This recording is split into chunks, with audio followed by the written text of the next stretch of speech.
Well, let's concentrate then on the elite races, which start shortly. My name's Trevor Harris. I'm joined by athletics author and journalist Pat Butcher and the women's marathon world record holder, athletics author and journalist Pat Butcher, Ratcliffe. Morning both.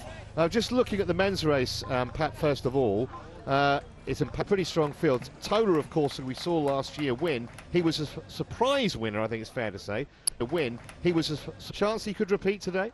Oh, decidedly. I think the men's race seems to be the accent seems to be on him, whereas when we hand over to Paula for the women's race, I think there's there's at least 3 women with an even chance of winning there. So I suspect that might be of winning there. So more competitive race. But Tola ran here in 2014 as a youngster and did 2:6.7 a young teen, but came back last year having won an Olympic gold, bronze medal rather, in the 10,000 meters in the interim, and just took a dozen seconds off the course record, which might be a bit redundant because they seem to tweak this course every year. So I suppose the race record might be a little more ideal.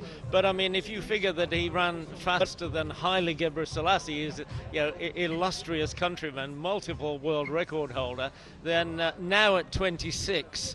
And having narrowly failed to win the World Championship, gold medal in London last summer, because he was carrying an Achilles tendon injury and would probably have won it, I think, and we can talk about that later when the race unfolds. But I would about that later and say that he probably is a strong favourite to repeat for the first time since Gebrselassie, in fact. Yeah, it's worth mentioning that course record that Tola set last year, it was the 10th fastest marathon ever run, and he actually took 2 minutes off his personal best.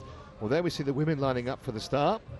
And the women's race, Paula, is absolutely fascinating because we've got Mergia, who, of course, is a 3-time winner here. She's unbeaten, in fact. She's won it the 3 times she's competed. And the time she gave her, of course, who won it last year, and rather like Tola, wasn't expected to. No, she wasn't expected to at all, and she actually hasn't raced a marathon since then. She's concentrated on the half marathon, but you've also got the likes of Mara Dababa in there, Rosa Jujera, who's put back-to-back marathons together very, very well, and recently raced in Shanghai only about 11 weeks ago. Then you've got the likes of Teferi coming in, who has a huge pedigree on the track, but hasn't raced above 10 miles, a little bit like Anna Maru on the men's side. Yeah, it's fascinatingly poised, both men's and women's races, and we are just a few moments away from the start. And as I mentioned, this year they decided to put the fun runners out half an hour later after the elites. It is a very early time to start running a marathon, Paul. We were speaking earlier off air, you were saying you never started a race at 6 a.m. What kind of problems might that pose?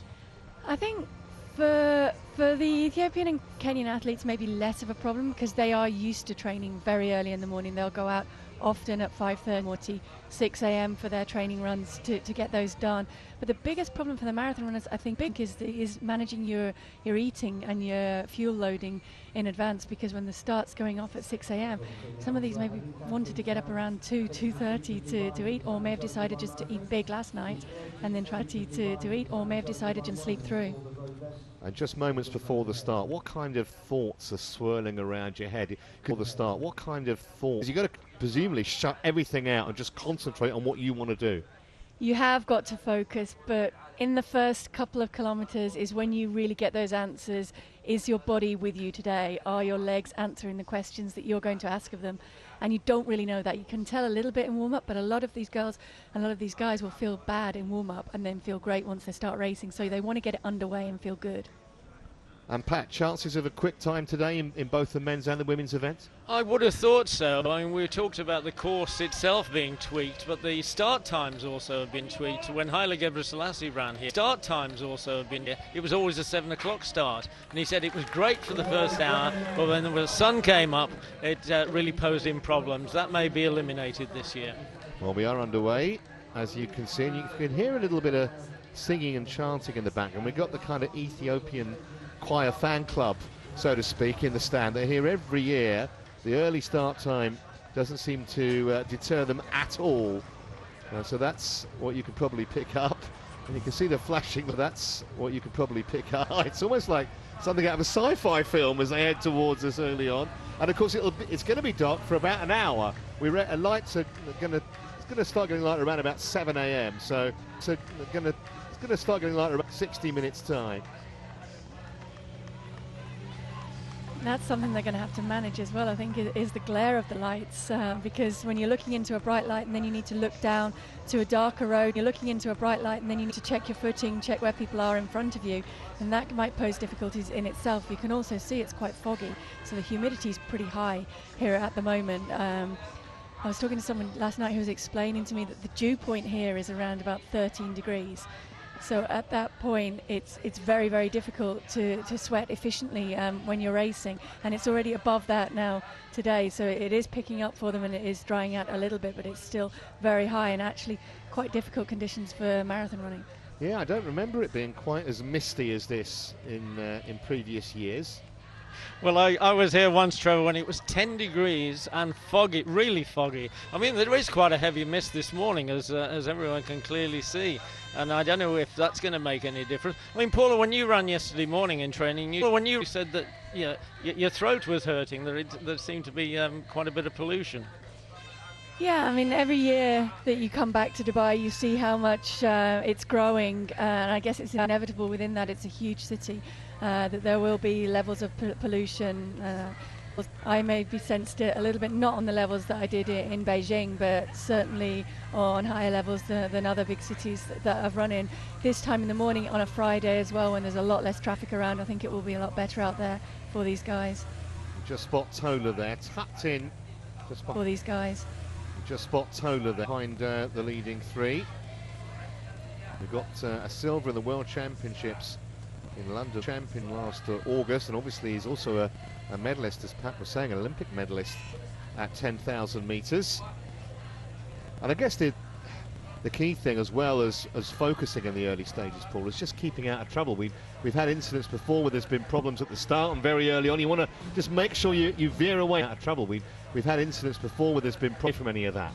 You absolutely do, and maybe that preempted the decision to set off the elite this year an hour ahead of the mass race, because there was that little tussle at the start last year, and Bekele ended up going down, and that was pretty much race over for him. So in this way, they get underway, and they've only really got probably less than 50 athletes on that start line to worry about, and it's quickly thinning out and spreading out, and they're starting now to concentrate on just getting themselves out and spreading out, and they're starting now to concentrate on just settled into that rhythm, not using too much energy early on. You can see the makers basically doing their job perfectly with a wall in front there, and the other runners just settling down behind them. Can't really assess too much of who's in that pack, just set around them because it's dark, so they really are just concentrating on just making sure they're in their right position, and they're starting to feel their way into the rhythm. You can see that the street lights are providing a decent amount of light there, and they also have a bike in front of them this year. There is no blue line or white line or any coloured line designating the shortest route on this Dubai course. They actually follow a cyclist who's dressed in blue, he measures the course and knows that shortest line, so they'll be looking out for him, or the pacemakers will certainly be looking at him. So they've gone through the first kilometre in 2:56. You mentioned that early on in the race, Paulie, you kind of get an idea of how your body's feeling. At what point in a race do you actually think, do you know what, I'm going to go fast today? Is it at this kind of stage, or halfway, or is it a plan that you even think about a day before, a month before? How does it work? It's definitely something I think you think about within the race, but inside that I think it's very unique to each athlete. I like to get to halfway and then really put the hammer down from halfway. I always felt that for me it was easier to run negative splits in a marathon, and better to run fast that way. So to get to halfway feeling good and then push on from there. But you know you're feeling good in the first half, but it's about keeping a lid on it and controlling it. So the pacemakers out front, and I'm sure they're appreciating the fact that they're out on their own, so to speak. It is the loneliness of a long-distance runners, plural, with the fun runners waiting in the wings, so to speak, wait for their turn a little bit later. And they're not doing a bad job now. The pace asked for was 61.30 at halfway, which is 14.35 through 5k, and they've gone through 2:56, so they're 1 second off. Well, we'll let them off with that one at this stage. I think they're doing a good job. What you don't want to do is go too fast in the early stages. Better to be a second or two back and then to make that up later on. Yeah, the tactical battles between the likes of Tola, Lemmer and Gesse will no doubt be played out a little bit later in the race.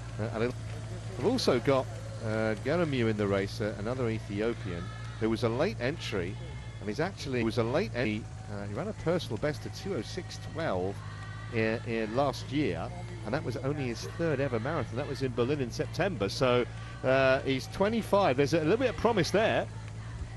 Yeah, I think that's what Dubai is really known for, is guys coming out here, and girls, and really making it a huge breakthrough. It's probably got the biggest prize money purse on the circuit, but no appearance money. So if you come here, you better be ready to race well and to show that you're in shape. And I think that's why, as well as the flat course and the good conditions, it's produced fast times year after year, because these guys know that it's an opportunity for them to really make that breakthrough and to come here in good shape. If you're not in shape, they often don't bother turning up. Well, what's interesting is 2012, 13 and 14, the race was won by a debutant in the men's, the race on the men's side on each occasion. And my goodness me, that's a slightly faster second kilometre that Paul is just indicating on screen. So yeah, every race director and race promoter wants to think that they've got a world record course. This certainly is a world record course, and it's going to depend very much on how these guys work together and how the weather conditions pan out. But at the moment, it's all looking good. But just to go back to those debutant winners, some of them go on to greater things, and others seem to disappear. I mean, the course record prior to Tola running 2:4:11 last year was set in 2012 by Ayeli Abshiro, 21-year-old. He did 2:04:23 out of the blue. He and two other very fast Ethiopians got selected for the London Olympics. None of them finished the race, and he has seemed to have disappeared. Whereas Tola, in contrast, to have disappeared, almost won. But for that injury, I don't know if you agree with me, Paul. At 35k, looked as if injury. I don't know if you agree. Won the World Championships in London last summer. Yeah, he did look really strong. Although listening to him talking in the press conference the other day, he said that it was one of the hardest races that he's ever raced in London races, and that he really did struggle in those closing stages, maybe because of the injury and the lack of training in the build-up too. Just going back to the prize money that you mentioned, Paul, it's $200,000 to the winner today. Same for the men and women. We're egalitarian in this sport. And there's also a $250,000 bonus if the world record goes. The world record for the men, by the way, the rest will make a note of it, 2:02:57, set by Dennis Kimeto of Kenya. That was in Berlin 4 years of Kenya ago. The course record is 2:04:11, and for the women, I won't even embarrass you by asking you what the time was, Paul. It was 2:15:25, and the course record is 2:19:31. But as Pat says, it is a different course, so always a little tricky to compare like for like, because it's not really. But that was a quick second kilometre.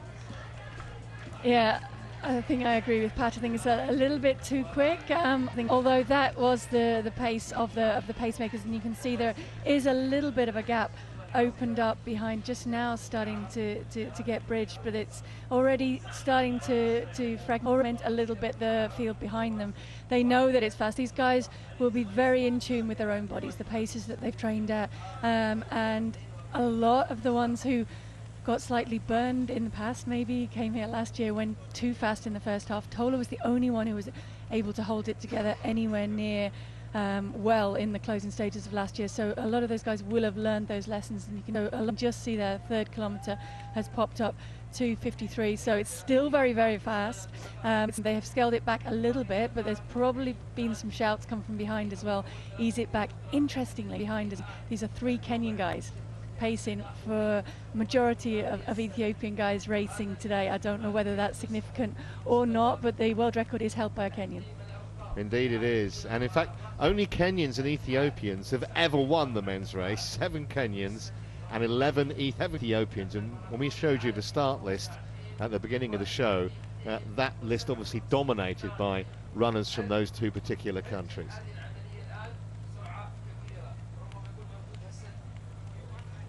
So those three at the front, all pacemakers. There's Tola in the blue, looking very strong. The blue. He was only the 8th fastest man in the field actually last year when he won the way. We were talking about it being a surprise. He may have even surprised himself, but I was interested in what he said after. He said he thought he could have gone quicker. He could have gone inside 2:04, he said.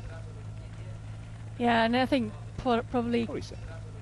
could have done, because that was a little bit too fast in the early stages last year, and if he'd gone stages last year through, say, in 62 minutes at halfway last year, maybe he could have run faster. But it's easy to say that afterwards. It's what you do on the day and that really counts. And it's actually Ronald Korea of Kenya who is sitting in behind the 3 Kenyan pacemakers at the moment, and then Tola and Tura, they're just tracking him, then Tola and Tura, they're just behind, but allowing a little bit of space to open up, which indicates that maybe they recognise that it's a little bit too quick in these early stages and they don't want to get carried away too early. Yeah, Korea's got a personal best, 2:07.26. That was in Frankfurt a couple of years back. He had an in and out 2017. He had, probably fair to say, but he did finish 3rd in Madrid last year. Well, I think it's worth mentioning in the last 5 years, only once has the men's winning time been outside 2:05. It's a very, very fast course, just to underline how fast this is. And why is that, Pat? Is it a combination of the surface, how flat it is, the conditions? Well, it's probably the best road surface, I would think, anywhere in the world. I don't know if Paula, you've had a chance to run on any of this course, but I mean, even driving, you can see it's almost almost as if the roads are tailored like good lawns. You know, a bit like this is a Wimbledon, if you like, of marathon courses, or certainly surfaces. Yeah, I think the only course you could probably compare it with in terms of the road surface is maybe Berlin, but it's definitely manicured. It's out there and it's smooth. You'd be hard pushed to find any pothole or anything in this road, and it's not concrete, which is significant.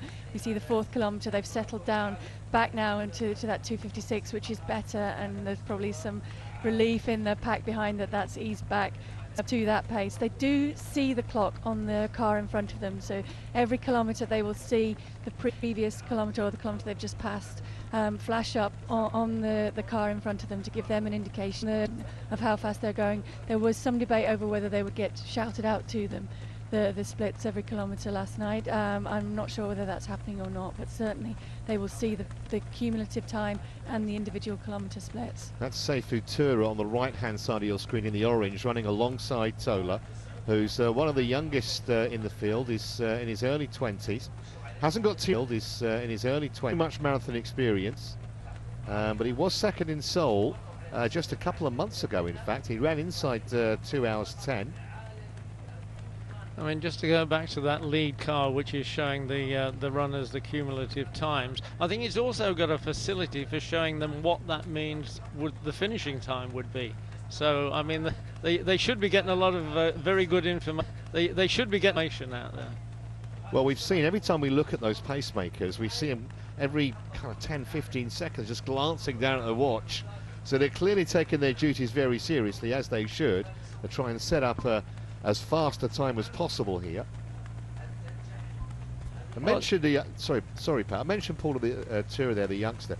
What do you think is kind of the prime age? When are you at your peak? I mean, I'm asking you these difficult questions, and you're grinning at me. What's a peak age for your average marathon?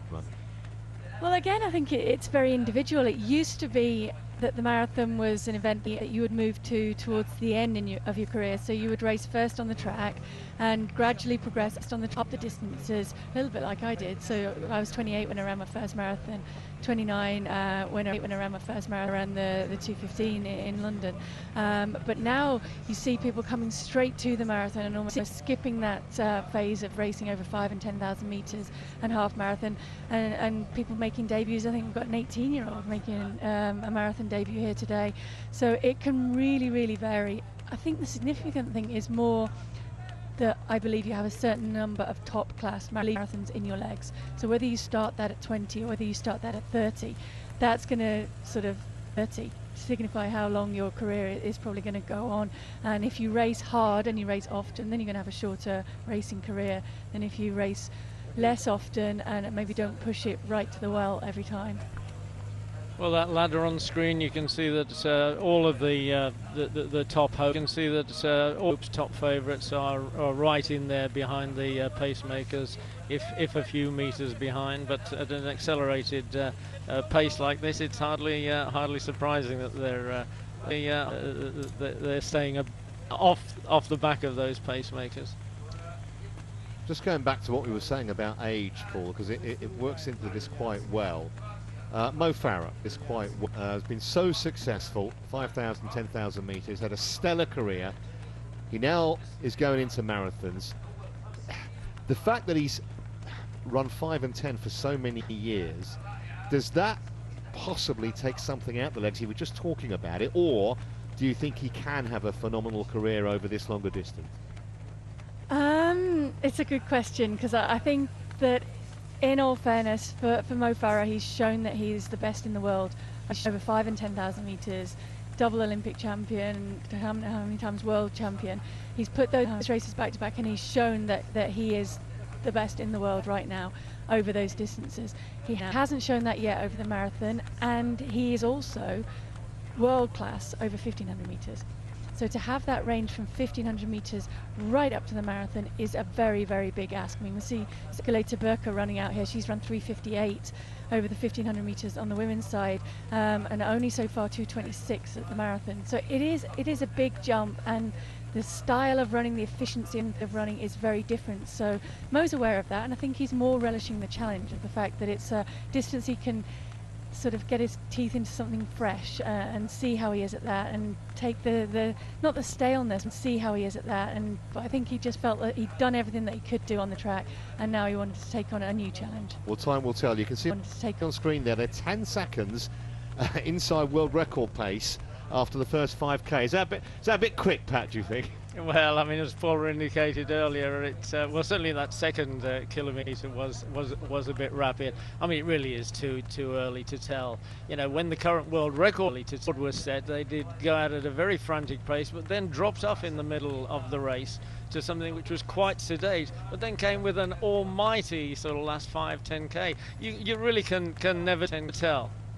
I know you've been following the sport for many, many years, Pat. What's your view on Mo Farah and his marathon potential career?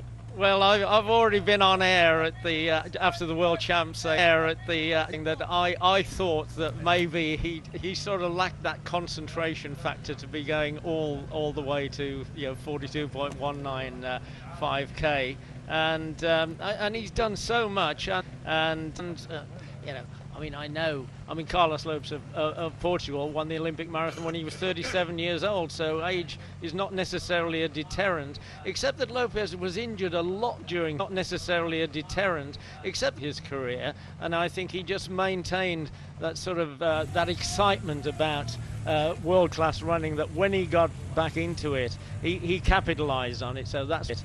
Why he could win the Olympic marathon at 37. But Mo has done so much. I just wonder if that's going to be a sort of slight deterrent to him, maintaining excellence across the distances, as Paul says, from 1,500 metres to 42.195. So the 6th kilometre, 2:57, so they're still inside world record pace. I think I saw 6:45, Paula, for the first 5k for the women. We got a brief shot of them through the darkness. Just put 6:45 into some kind of context for us after 5k for the women. 16:45. 16, sorry, for the women going through there. So they're on a reasonable pace. The pace that was they're on asked for in the women's race, where there are actually 3 pacemakers, and I think 2 of them could be related to some of the athletes running, but they asked for 70 minutes at halfway, and that's the lead group of women that you can see there, including Teferi. I saw Mara Dababa. It's very difficult in the dark to actually work out who those athletes are running there. I'm sure that's Mergia on the other side. So I think most of the main protagonists are the side are there in that group. There is a following group with a pacemaker that have asked for 71.30, so that's 2:23 pace at halfway. So I mean, it's sub 2:20 pace at the minute, or pretty much it's close to that with the 16:45. So they're on schedule and they're settling in, and you can see the two pacemakers in front doing a good job there, and the women pretty much just settling down behind them, and nothing, just settling. Really exciting yet happening in this women's race, as you wouldn't expect in the first 5 kilometres. It will start to build up much later in the race here. Well, we've had Ethiopian winners in the women's race for the last 6 years. Russian women actually won the first 4 editions. They won the Galova won twice, Ivanova and Pamiratria also won, but it's been Ethiopian dominated. It's been Ethiopian of late. Back with the men then, there's Korea the youngster, and Tola just in behind him. Well, just to pick up on that point, Trevor, I mean, in the men's, I think it's 9 out of the last 10 years has been won by an Ethiopian, and there is actually an error in the program. The Ethiopian women have won the last 10 races. I think Aselefetch Mergia, one of her 3 victories, she's somehow turned into a Kenyan. I mean, and this race did used to be pretty much even-handed between Kenyans and Ethiopians, but in recent years it seems to have devolved very much into an Ethiopian race. I don't know if the Kenyans just don't like running so early in the year, maybe a bit too many Christmas festivities or what, but it's certainly been Ethiopia all the way the past decade. It's Fakadu Haftu in the middle of your screen, another Ethiopian who's 23, just coming up 24, and he broke 60 minutes for the half marathon in Valencia last October, 59:22. That was the 8th of October, fastest time in the world. He was 3rd in that race. 8th fastest time last year, of course, that means. But there are several runners in both the men's and women's race who are kind of coming from half marathons and blooding themselves in the full distance in Dubai.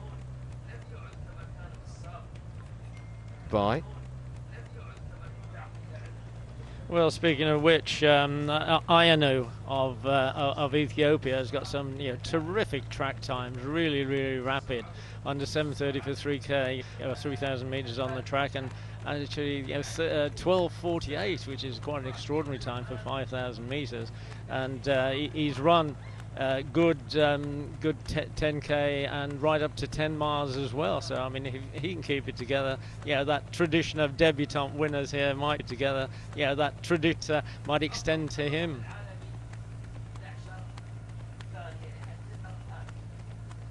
In fact, Paula, I was interested when you ran your race. You obviously had some male pacemakers. I mean, do you talk to him? Do you tell him to sort of slow down a bit, speed up a bit, and or speed up, or what? How does it work?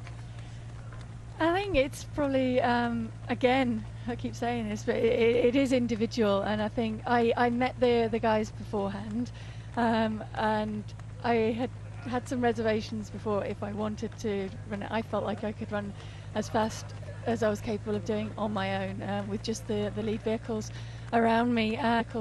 But I took it into my mind that I focused on the fact that I was going to actually concentrate on racing them. So I remember clearly when I beat one of them because they dropped out around the Isle of Dogs, and then I remember at the end being very frustrated that the other guy, Christopher Candy, had actually outsprinted me because we'd gone up different finish lines, and so he'd managed to get a second quicker than me at the end, which I was quite annoyed about, because if I'd have been racing next to him, I definitely tried to race him next to him, and was conscious of the fact that people were going to say, oh, you've sat in behind the pacemakers the whole way, and so I ran alongside them and tried to run alongside, but I didn't really talk to them. No, I don't usually have that much energy for talking to anybody during the race. Well, I mean, Trevor was asking earlier about prognostications. I mean, did you have a time in mind when you went into that race? I never ran with times in mind. I more ran with times that I was trying to get ahead of. So I was of the view that if you were trying to hit specific split times, what would you do if you were ahead of those?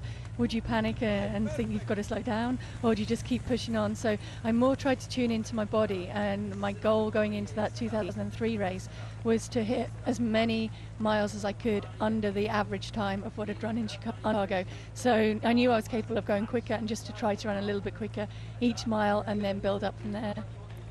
Well, we're about a fifth of the way through the men's race, and they are still well inside world record paces. You can see there, 13 seconds inside to be precise, 8 kilometres in, 23:29.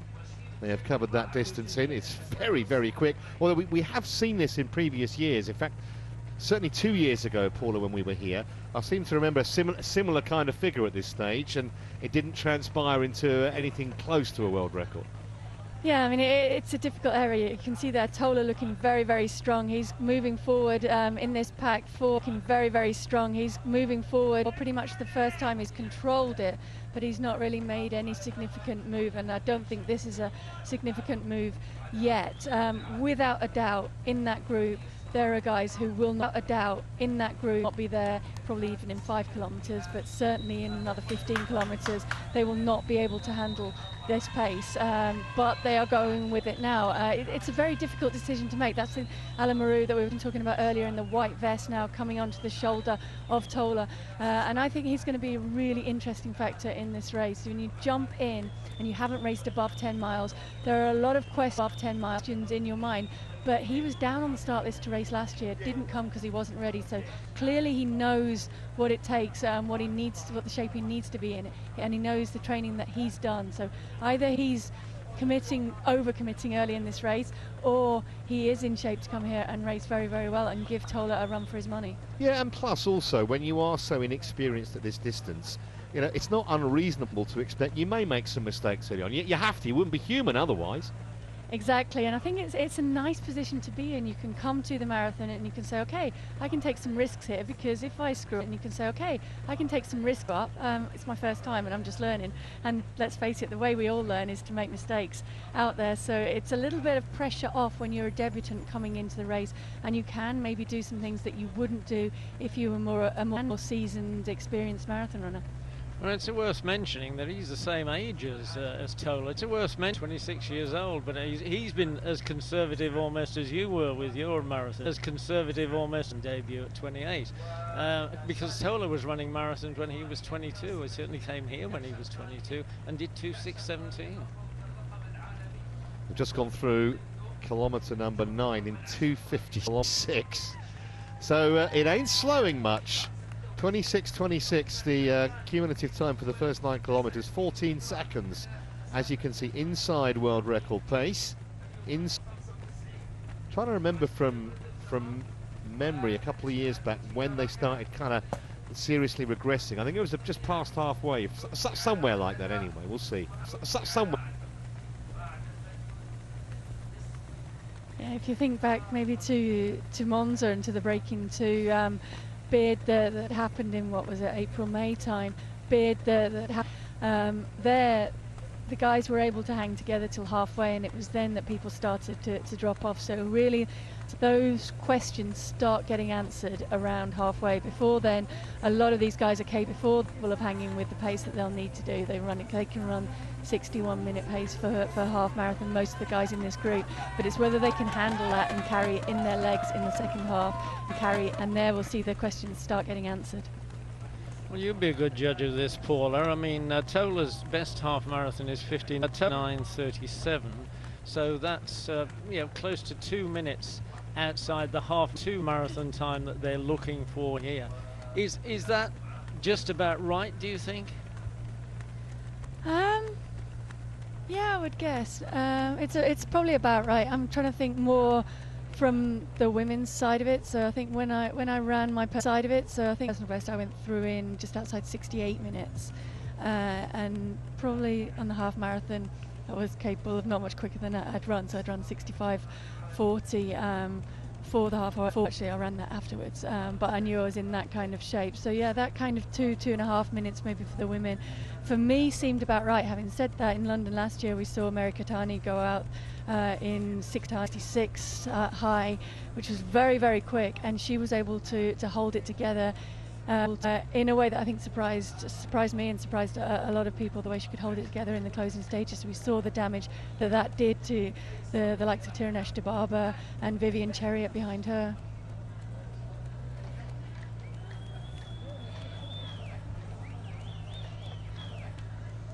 So 10 kilometres in then to this men's race. They've been running in the darkness for the best part of half an hour.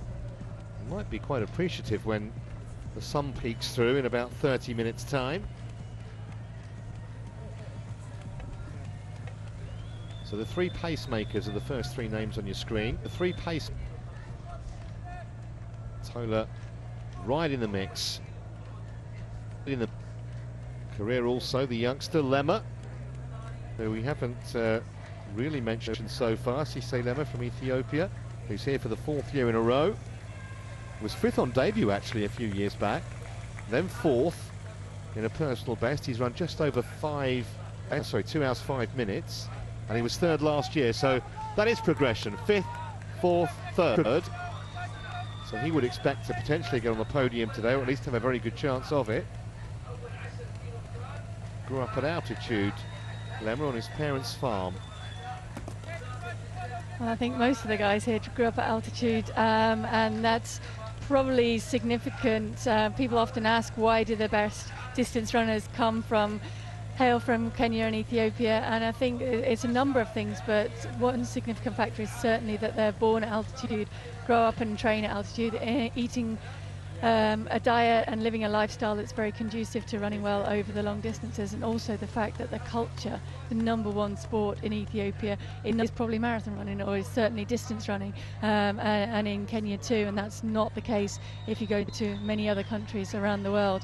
That 10k time, 29:07, is 16 seconds now up on the pace that Dennis Kimetto ran when he ran that world record in Berlin. So it's very, very fast. Is it too fast? I think it probably is at this stage, although you can see the gap back from the pacemakers to the main pack is starting to grow. So the main pack are starting to realise that, hey, this is a little bit too quick, guys. Can we sit back off this a little bit, please? And they're hoping that by then letting that gap open up, the pacemakers will realise it and will just scale it back a little bit. Well, open up, the pacemakers will realise it and will just scale. Well, presumably they do look behind them from time to time and see what's going on. There we go.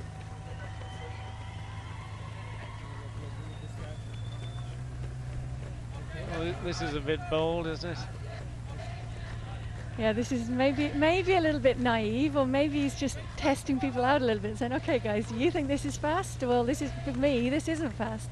And it isn't for him yet at this stage, but it's very, very early to be doing that. What he's trying to do is just bridge that gap back so that he's sitting back in that almost V formation that was probably made a little bit famous by Eliud Kipchoge in that breaking 2 bid, and how they ran that V formation, but with a lot more pacemakers, and with a pacemaker formation that they knew was going to be consistent and going to be there all the way through the race.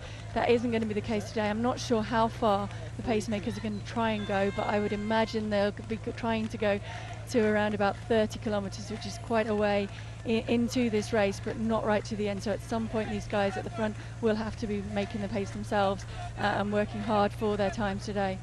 Another of those up there Working hard for their times today is Bahami Legesse, who's again a half marathon specialist. He's had a lot of success. He's won half marathons in Berlin, in New Delhi, in Ras Al Khaimah, which is in the United Arab Emirates. In fact, he's won twice in New Delhi, and 3 of those winning times below an hour.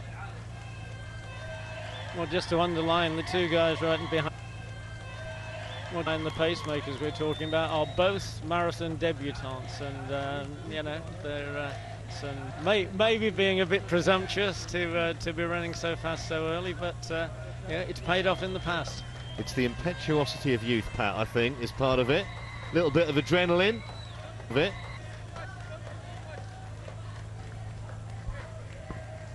And the experience of the likes of Tola in behind is not going to be fazed by that. I don't think he's going to be particularly concerned that 2 young marathon debutants are trying to put the hammer down after 10 kilometres. No, I think he's probably concentrating on just sitting back a little bit, just letting the race unfold around him. He doesn't need to worry about trying to chivvy the pacemakers along at any point. If he wanted to come here and run fast, he's getting that, and he can now just sort of allow the story to tell itself and allow the people coming in to make their mistakes around him, or to commit themselves and show the shape that they're in, and to make their mistakes around him, or to commit. He needs to just take it in as the other guys do in that group and get some idea. We've lost picture there, so hopefully we'll get those back as soon as possible.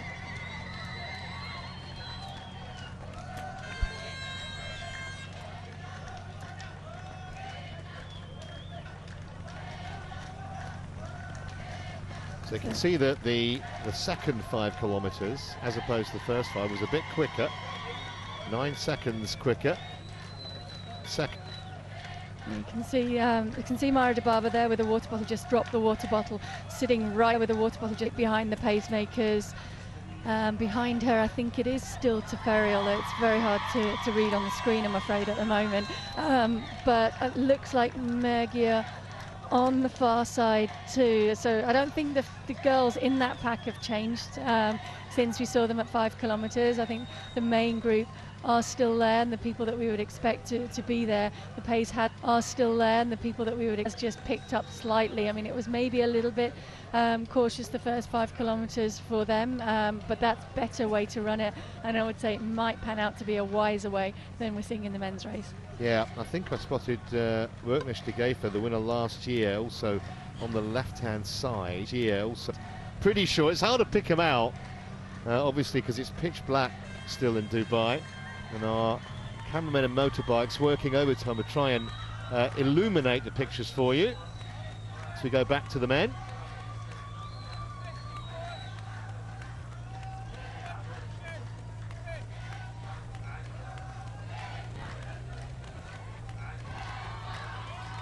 Tola looking really relaxed.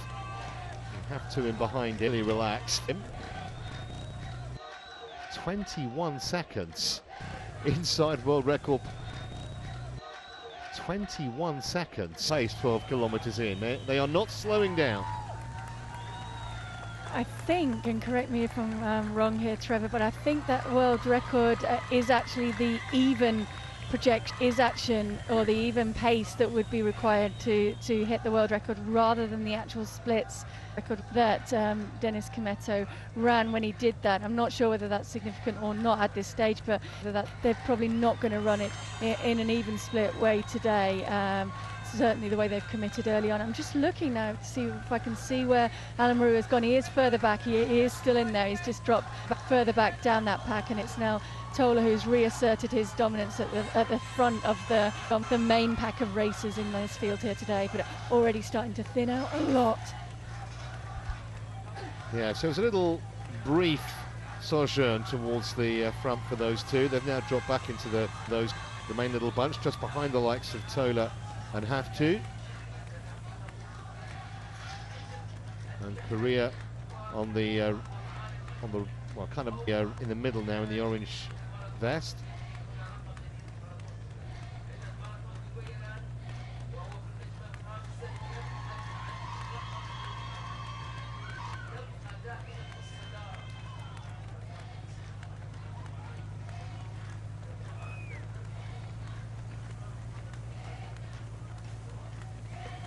Just going back to the times, it does have a serious reputation, as we've mentioned before, for being a quick course. As we've 2012, 4 men ran sub 12, 4 hours 5 minutes, and the winning time, which was Abshero's 2:04.23, was the 4th quickest ever at the time, and that was on his marathon debut.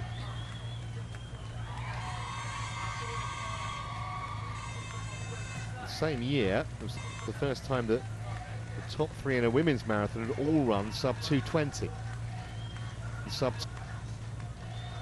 just looking in that pack, and alongside Alan Maru there is a runner who has number 2413 on their vest, and I'm afraid I don't have any idea who that is, but he's right up there in the leading pack. I don't know if he was a late entry or picked up the wrong number and didn't have his name on his bib, but the others do all seem to have their names on, but the others do all seem their bibs that he has a number there instead.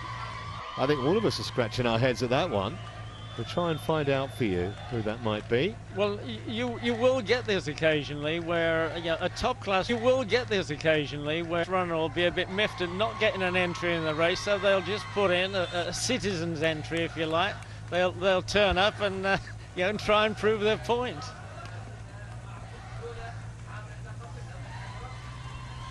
.251. I'm not sure whether the pacemakers have got the message from those behind. This is mad, isn't it? At this stage, it's very foolhardy. You can just see Kipyego there checking his watch as if to say, oh, have I looked at that wrong? Maybe he's missed a digit of the times that he's aiming for. But certainly there is a gap behind, but certainly there is a cushion, if you like, where these guys are maybe trying to say you're going too fast, back off a little bit. It is a difficult job to pacemake because you've got to be aware of what's going on behind you. It's not about you, it's of what's going on in your body and how you feel racing. It's about judging how the guys behind are doing and what they want from you and doing the best job possible. And it's a big technique to master. And I think that's why we see the same guys often time and time again come back and do pacemaking jobs. Or we see guys who jobs ahead of their marathon debuts, as it were, come and just try their hand at pacemaking first, just to get a feel for the pace that people want to run at or are prepared to run at in the first half of the race. Well, I think it's worth saying that Kipyego is a terrific half marathoner himself. He's run 59 minutes and 14 seconds, and anything under the hour is really, really world class.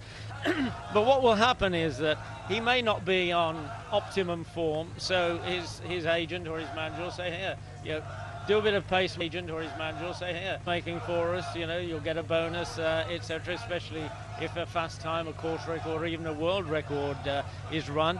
But in contrast, one of the other pacemakers in there, Kibitok, his best time is 61.50 for a half marathon, and they're running 61.30, or they're heading for 61.30. So 30, or they're heading for. He's close to his best, whereas Kipyego is a couple of minutes outside his best.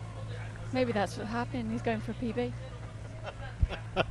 Yeah, he didn't quite read the brief correctly, maybe. Just worth mentioning, we've got a lot of the fun runners just jogging towards the start. There you go. They've been towards the start. There you go. No doubt training and preparing for this for, well, hopefully for quite a while. Otherwise, quite a while. You know what they say, fail to prepare to fail. But they're raising an awful lot of money for charity. A lot of them. There's some corporate competitions within that race as well. So we wish within that short of those well. Well, it might be an amusing anecdote for us. It certainly wasn't for Kenenisa Bekele last year, but one of the reasons that these two starts have been separated by an hour this year is that when Kenenisa fell, in the melee at the start of the elite race, the public race, if you like, was off pretty much immediately afterwards. And he said that one of the public runners recognized him, dragged him to his feet, said, "Oh my God, Bekele, go on." So, but as Paula said, that was his race over effectively, because they ran the similar sort of pace to what they're doing now for the first 5K last year, and he was nowhere near. 26 seconds, so it's just come down a little bit, maybe a little dose of reality. Yeah, significantly there, that 14th kilometre outside of 3 minutes, so 3:01, a 10-second difference from the 13th kilometre. So yeah, I think the memo has been kilometres. So got somebody maybe has shouted from the pack behind. Kipyego is starting to break a little bit, Cabruto with him. So they are realising that it's faster than these guys want, and starting to back it back a little bit to a more reasonable pace. Interesting what Pat was saying, Paula. I guess you've never been manhandled by some guy dressed as a rhino or dressed Big Bird on the start line of a marathon, have you? No, that hasn't ever happened. Although I have to say, when I got the opportunity to run in London in 2015 and went off the mass club, the club start essentially, then it was one of the best experiences that I've had running the marathon, because you are in amongst all of the atmosphere, and then the marathon, because that's what the guys in the elite race in some sense miss out on, because they don't have that camaraderie around them that you experience further back. But at the same time, they have the full elite further back, but at the same treatment, they have their own special drinks laid out all along the course. They have the road to themselves. They can pretty much pick the line that they want to run along, and that's a lot more difficult to do when you're in a mass start with a lot of difficult people around you. Sometimes can help some of the mass runners who don't want to go off too fast, the fact that they are held back by the sheer volume of runners around them. Well, it's interesting, you look at the stats, when this event started in 2000, total amount of runners, and this is the marathon, the 10k and the 4k fun run, fewer than 2,000. Last year the number had risen to 25,000 plus, and this year they're hopeful it might even be up to 30,000. So it has captured the public's imagination in this part of the world. I mean, there's clearly a lot of expats that still run here, but I think the Dubai Sports Run Here Council is really making big efforts to get the local population interesting, and not only from a health perspective, but from a social perspective as well. There are apparently 400 events now in Dubai of one sort or another over the year, and the marathon's just one of 4. I think they said at the press conference that has got a 5-star ranking, and well, that's not surprising. The marathon has given the fast times they've produced over the past 10 or so years. So back to the women, 45 minutes in nearly. So back to the week. Still trying to pick him out. There's DeBarber, clearly. Yeah, there's De Geefer sitting behind her, Tesfaye behind her. On the far side, I can see Tedesca. I think, is that Mergia on the far side of is that Mergia on the Barber? I think it may be, but it's starting to get, you can see the sun starting to peak a little bit above the skyline here, and we're starting to get a little more light on this women's race. They don't benefit from the floodlights, if you like, that the men have got around them to help us pick out the numbers, but for them, I think it's pretty comfortable conditions right now, although it did start off quite humid and difficult, very humid around the women when they were running earlier on. Well, they've got about another 15 minutes before it's significantly lighter, so you'll get a much clearer view from 7 o'clock onwards local time. Well, as you can see, the women have got a couple of men pacemakers in there too. I think we probably haven't mentioned it, but I mean, DeBarber, it was the world champion in 2015, and then got a bronze medal in the Olympic Games in Rio, and so she's probably, I suppose, with a history like that, a marginal favourite here, do you think, Paula, despite the fact that Mergia has won, I think, 3 times and has sort of got a lock on this race, if you like? Yeah, I mean, I'm getting a bit better a look now, and I don't think that isn't Mergia on the far side. She's up there, I'm sure, somewhere. I'm sure I've seen her. She was earlier on, but I can't see her in that pack anymore. I don't know, I mean, she ran a very, very wise race in London last year, Mergia, when the others went out very, very fast. She stuck to her pace, ran very conservatively in the early stages, and picked up a lot of the debris in the closing stages of that race to get herself up to 3rd. But prior to that, it really had been Mara DeBarber who'd kind of got it right more often in the big races, particularly more often in the championship races, and she's right up there now today, looking very, very good. De Geefer debuted here last year, surprised a lot of people, and has come here this year with that weight of expectation on her. People are expecting her to reproduce what she did last year. So far, she's shown that she's capable of doing that. She's certainly tracking Mara DeBarber. She's not interested in going in front of her. You can see the eye line focusing on the heels of Mara DeBarber, the eye line in front of her, and she's not going to commit too much in this race at this point. Are you surprised, Paula, that De Gafer didn't do more marathons in 2017 rather than half marathons after what we saw from her here in January? Yeah, a little bit, but she is young. She's still got a lot of a career ahead of her. Maybe she's still decided just to scale back. She had made a lot of money in her first marathon race here, so she didn't need financially to race another marathon for the rest of that year. Maybe it was a long-term plan to her to come back this year and in between her to work on her speed and just race a few of those half marathons and gain just racing experience before she really goes on to the championship stage at the marathon. Well, after that slower 14th kilometre, we've gone back to, well, normal service has been resumed. 2:56 for kilometre 15, 2:54 for the 16th kilometre, which means 47:03 total, 20 seconds inside world record pace. So they've picked it up again, and it's now, as you can see, significantly lighter. Just briefly to go back to De Gafer, I understand that she did want to run an autumn marathon, but she picked up an injury which obviated that. So that's pretty much the reason why she's had a whole year of just running half marathons and is back here.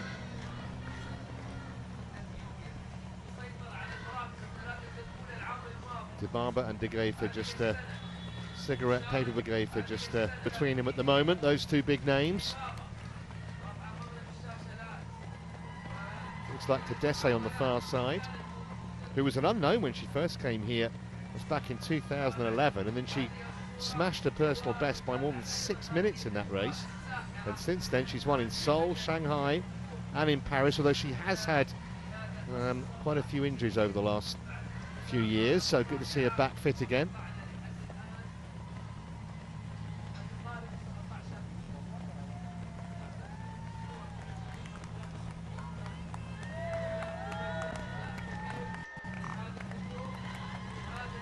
Well, we were talking about ages to debut earlier on. I mean, in many ways, the Africans have sort of upset so many prejudices that we've had in the past. I mean, Paula sounded aghast at the idea of running a marathon at 18 years of age, and so would most people outside of Africa be.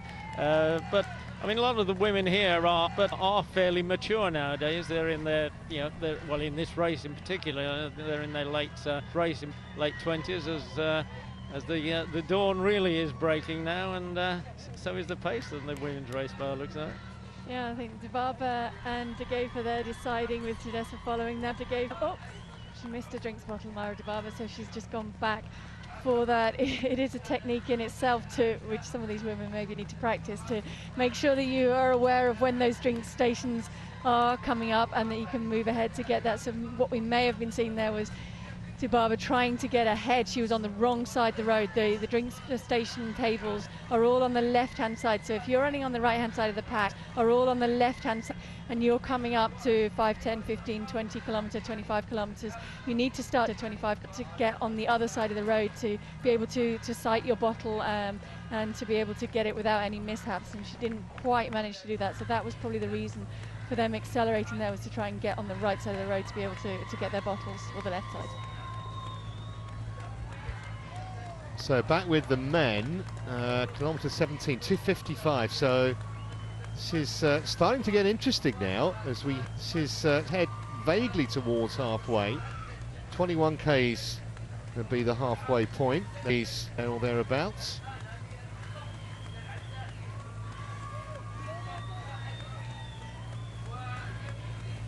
And you can just see every time we come back to this lead pack of men, there's one more guy just tailing off back down the road behind, and that is the car damage that's inevitable really when they go out at the pace that they have done today.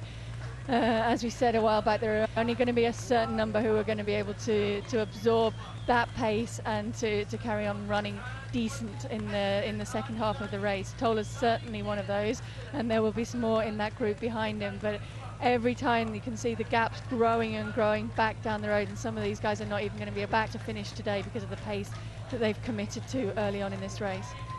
Well, fair play to Tola. He's making no bones about this, is he? He's putting his stamp on the race, pretty much as he tried to do in the World Championships last summer when he was carrying that injury. But he said when he started back in October after a 2-month rest to get over the Achilles tendon injury, he's just been feeling better and better and better. So that's why he's so confident, I think.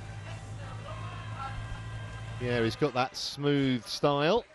As we head back towards the start line for the mass participation event. Fantastic to see so many people in this part of the world just raring to go for a marathon. Some of them, of course, will not have run a marathon before. A personal achievement just to complete. Not been before. A personal achievement, bother too much about the time.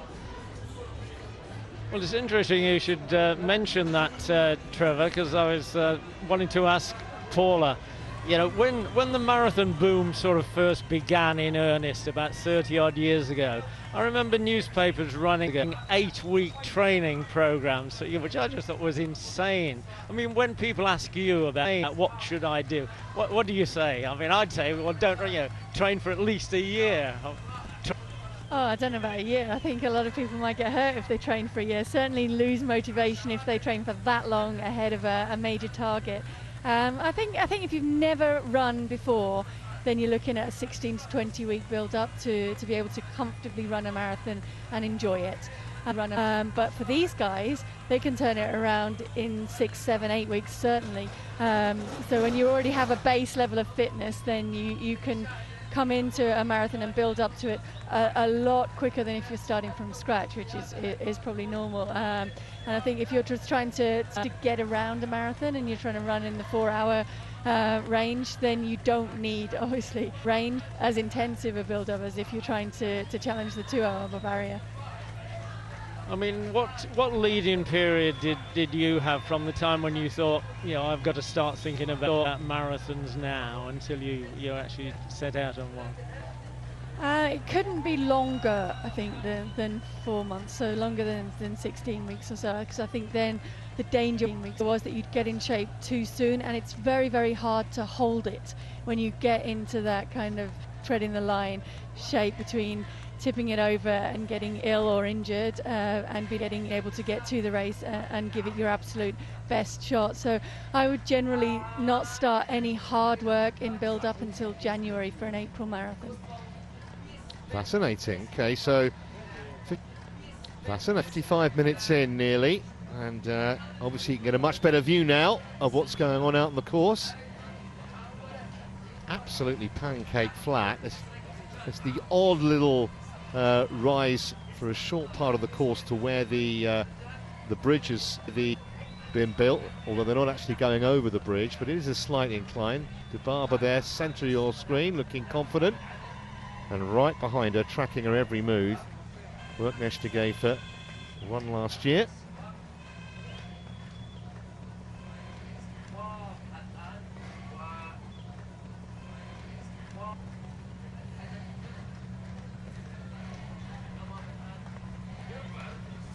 About 12 or 15 women in that little group. Yeah, it's a big group and we can't see who is in the back portion of that group. I can see Dida there is Teferi. I haven't seen Mergia in there, so we're not sure if she is still in that leading pack of women or if she's running with a second pack. She may yet be on the back of that, we just haven't had a shot of it.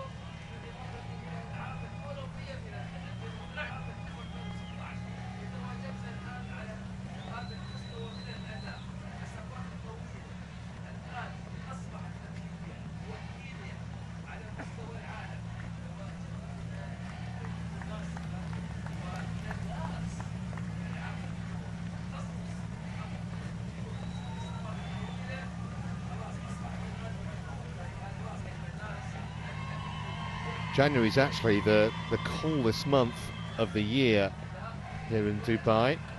You heard Pat mention earlier, we had some pretty chilly days here.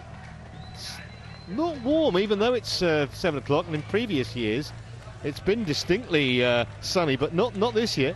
Well, I was surprised at that This year. 19 degrees. It certainly doesn't feel that warm to me. I'd think more 15 or 16. I've worked But to me, I'd think more. out, Pat, that I don't know if you agree, as you get older, it feels colder. So that 15 seconds inside world record pace, that's coming down now as the kilometre times go up, per kilometre times go up.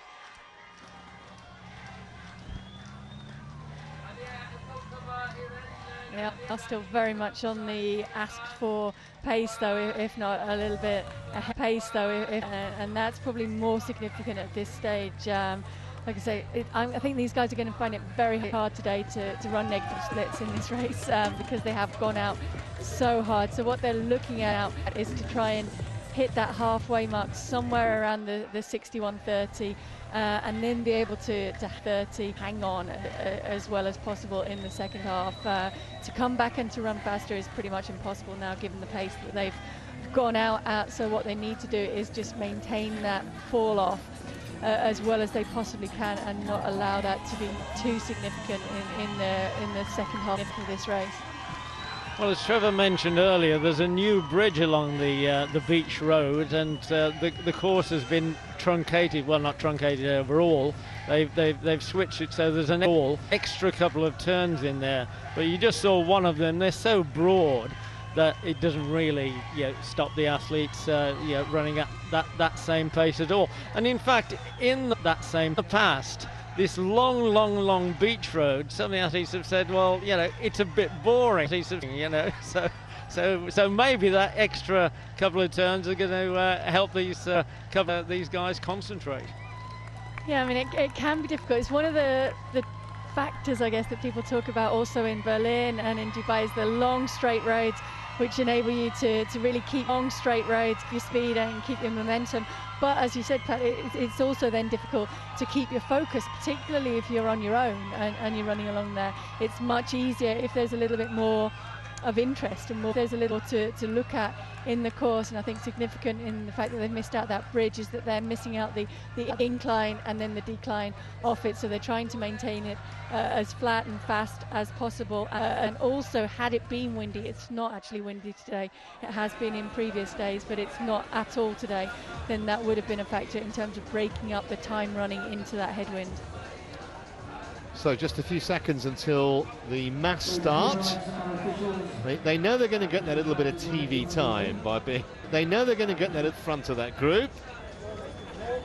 Mention it being boring. I mean, there are some phenomenal sights to look at on this route. When you jog past the Burj Al Arab, but when you jog past the, wonder how on earth you could ever afford to stay there. But these guys and women, just seconds away from their 2018 fitness quest, and I mentioned a lot of them are being sponsored, raising vast amounts for all kinds of charities, and that's another of the huge positives about amateur marathon running.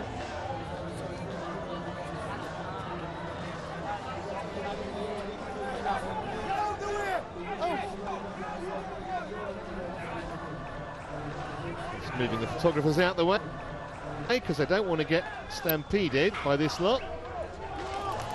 And there they go. It could take anywhere from, 3 hours to maybe 7 or 8 for some of them. 26 miles, 42 kilometres lie ahead. I think that might have been a little bit of a false start there, but we'll let them away with that. Who's counting? With that. Who's...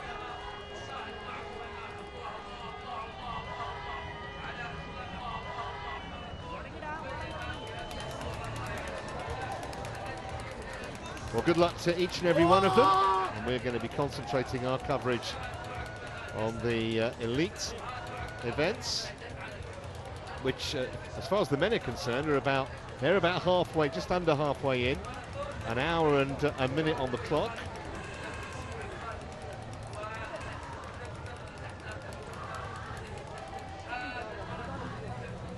So we're back with the leading women now. We're just checking on their times. Just under the hour for the first 18 kilometres. Just under the... Yeah, and that's fast running from the lead women. If you think about it, the 20s are pretty significant. So 5:20 mile in 3:20 kilometers gives you a 2:20 marathon. So they're running sub 2:20 pace significantly for most of this race. And the fast times that we're seeing produced in the men's race are definitely being replicated on the women's side. Maybe took a little bit more of a cautious start to it, but now they've really got into the running. And there's a big pack there together at 2:20 pace, which is significant. Yeah, just a reminder of the women's course record, 2:19.31, record 2:19.1. That was set by Mergia, who we're still not exactly sure where she is. She didn't appear to be in that leading group. And in fact, although she's won the race 3 times, although a couple of those wins were absolute thrillers, one by 3 seconds and one by a single second. So let's hope for some kind of as close a finish as that in about an hour and a quarter's time. Well, she did say that she was particularly pleased by the 1 second victory, not only for the winning a sprint finish, if you like, but she'd come back from childbirth, the birth of her daughter. Yeah, I don't think she'd actually run a marathon distance race for nearly 3 years before that either, so it was even more spectacular as a victory. Spectacular as a victory. Pacemakers continuing to take them along, but the pace has dropped, as you can see, down to 8 seconds now in terms of a comparison with the world record. 2:55 the last kilometre. So that is 61:20 for them, 60 through 21 kilometres, so not quite halfway. That's what, 95 metres, is it? Short of the halfway split, but still very, very close to the time that they were asking for at halfway. And the pack has whittled down yet again. What have we got in there? 2, 4, 6, probably 10 athletes in there, with somebody else just straggling off the back of that group. And then behind that, significant daylight, and you can't actually see a runner back down the road.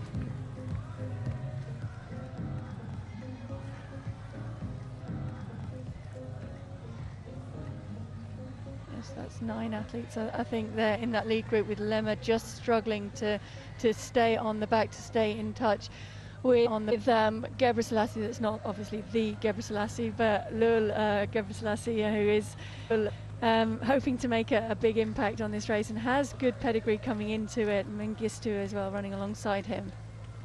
Yeah, Lemma just trying to hang on at the moment.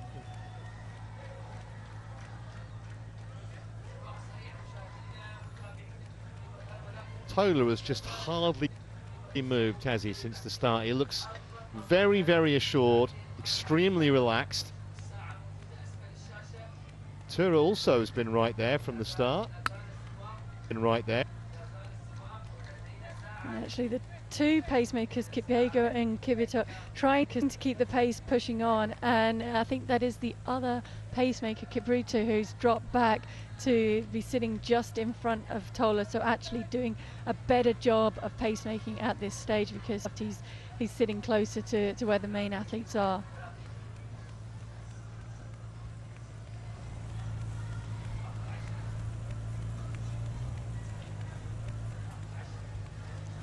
I suppose it's worth reminding our listeners and viewers that there have been instances in the past where pacemakers have actually won marathon races because they got so far ahead of the chasing pack, who thought they dropped out, or at least that's what they said they thought had happened, and they said pacemakers ended up winning.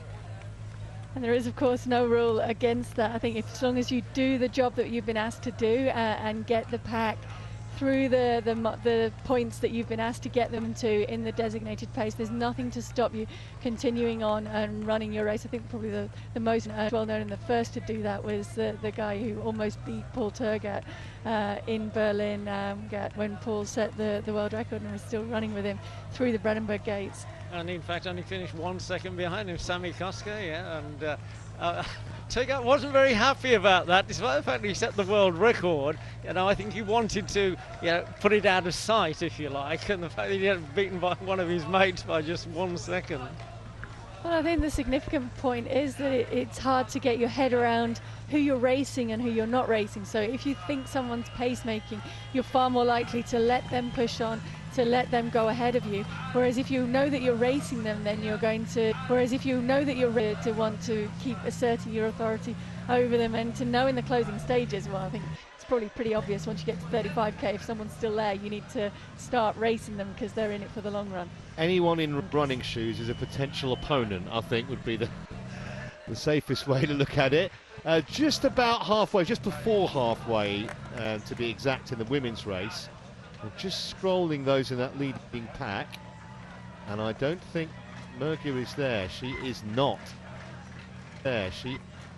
Burka is still in there, so she is running significantly ahead. She is running of her personal best time, although I would suggest that that's up for a little bit of revision. She is a great caliber of athlete, been around for a long time and really showed her pedigree, as I say, with that 358, 1500 metres. She's run 30-40 or thereabouts so for 10,000 metres and got medals at championship level so for 10 level on the track.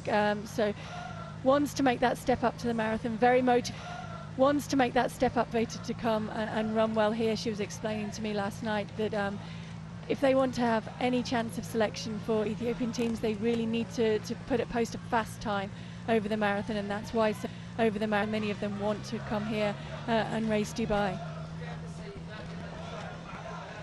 Well, 10 years since she won the world indoor 1500 metres, and now running 25 miles further.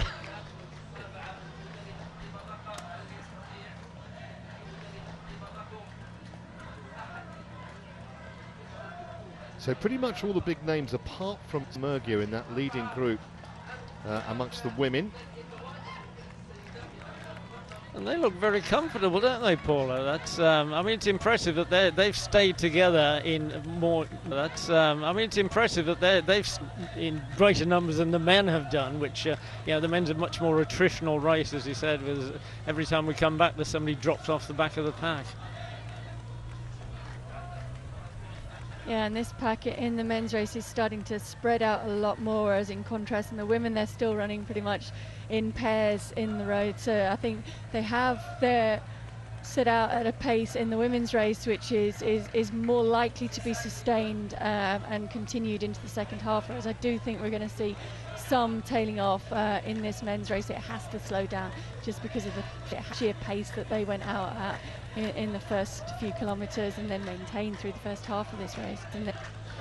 Yeah, and exactly as we saw a couple of years ago and last year to maybe a slightly lesser extent, exactly at this kind of point in the race, just past halfway, is when they really start to feel it because they went out so quickly.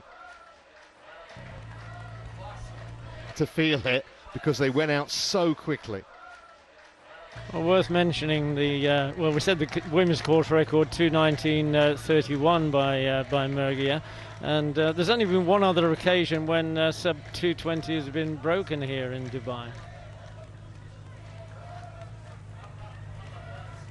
It does look at this point as though a fair number of women are on schedule to break that 2:20 mark here today, and in the men's race now, I think we have lost that third pacemaker, so we're down to two pacemakers at the front of this men's race, and then makers are behind that, as they have been for so much of this race. Tola controlling it with Tura on his shoulder. Alamaru is still in that pack behind, and then it is thinning out. I think it's now lost another couple of runners. I think Lemma has gone back down the road, and then a couple of other athletes as well. So it's whittling down, and it's whittling down quickly now at this stage with each kilometre that they tick off.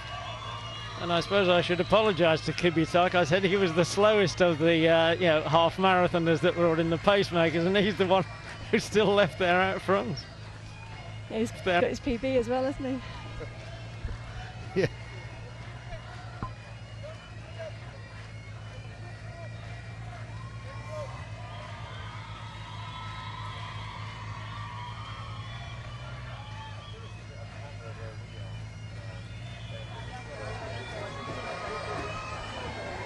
So if you can pick off on our mics, you can possibly pick the standoff. I think we might be getting a bit of a competition here between the local Dubai bagpipes and the Ethiopian cheer squad that you can see on your screen, that have been very loud and very supportive from the off in this race when there's been very few other people here in the stand. It's starting to fill up a little bit now, and you can hear the bagpipes getting closer.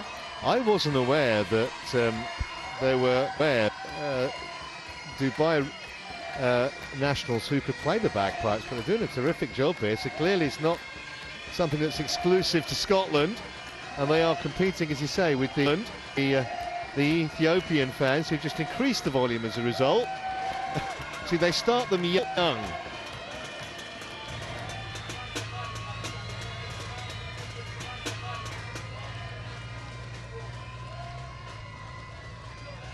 So it's down to 7 seconds now inside world record pace for the men, 24 kilometres in. You say down to 7 seconds, but it's not really slowing down. That's a 2:52 kilometre again for the 24th kilometre. Yes, that's Kivitok, but he's not opened up significant daylight on the group behind him, so they are going with that, and it's very, very fast still. There we go, just in case you didn't believe us. So we got the kind of equivalent of the regimental sergeant major at the front with the baton. Then we've got the bagpipers, and we've got a couple of drummers at the back as well. Someone needs to invite them to the Edinburgh military tattoo or something next year, I think.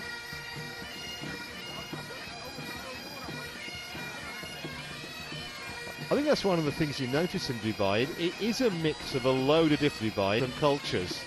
I think it's something like only around 20% of the population are from Dubai originally. So pretty much everyone welcome, regardless of any kind of musical heritage. Back with the women, there's De Geefer. Looking good, and she's kept Barbara in her sights pretty much from 6 a.m. this morning, and it's now, what, nearly 7:15. She does look as if she's concentrating on her heels, on Dibaba's heels. Amazing. Yeah, and Dibaba concentrating on the heels of the pacemaker in front of her, and it's pretty much as you were, as you have been for these women at this stage in the race. Every time we've come to them, it has been Dibaba running alongside, I think it is Detaya on the far side, but the same athlete she's been running alongside, who is making her debut, I think, over the marathon distance in this race, with De Geefer sitting behind her, a little bit of a gap back to Dessa on the other side, Dida back to sitting comfortably in alongside, in between, or in the V formation behind De Geefer and Tesfaye. On the far side, you've got Gide in there, Tedessa. Pace through 21 kilometres was pretty much what they'd asked for, so I think it was round about 6:59:47 through the 21 kilometres, so would have been just around or under the 70 that they asked for, and then they're settling in, slowed a little bit in that 22nd kilometre to 3:22, but it's still around that 2:20 pace, which is what they're aiming for. And then we'll see some more of these women start to move up. Tesfaye there on the near side, starting to make her move forward in this race, but nobody significantly making any sort of keen inroads or pushing ahead of the pacemakers at this point, as you would expect, because they're quite happy to be running along at this pace, and they will probably start to pick it up from 25 kilometres maybe. I think the woman on the far side, the taller woman, is De Geefer, and she's a marathon debutante, and 69:10 half marathon, and she's just done that, hasn't she? Yes, pretty much. I mean, you look at those in the leading group without Murgia, and you would have to think Dibaba should now be a massive favourite. I mean, you look at her quickest time, 2:19:52. Murgia, 2:19:31, so about 20 seconds quicker in terms of a personal best. But I mean, De Geefer, who won last year, she's about 3 minutes slower in terms of a PB. So you have to think it's potentially Dibaba's race to lose, even though we're only halfway. Yeah, although if you look at the look of determination on the face of determination of De Geefer, I would say that she's definitely come here aiming to retain her title and to make big inroads on her personal best and big improvements on her personal best. It will have stung a little bit that she went on her ran so well, and then if she was injured and unable to race in the autumn, that will be a lot of frustration to put in your winter's training to come back here to Dubai and see what you can do. As we get an idea now, 2:54 for the 25th kilometre in the men's race, so maintaining that schedule in the men's race, so and nobody else has dropped off the back, so they're all hanging in there for the moment. 2:54 for the 25th kilometre, 2:52, wow. This is really, really quick. Still got around about, even if you take out the pacemakers, 7 or 8 in that leading group. Just a question of how long they can keep this going for. Well, marathon runners will often say that the race begins at 35k, and that's when it begins to get attritional. I'm very impressed with Kibitak. He's really done a terrific job here for a guy that's just set his personal best for the half marathon, and he showed the half. There's no signs of slowing down.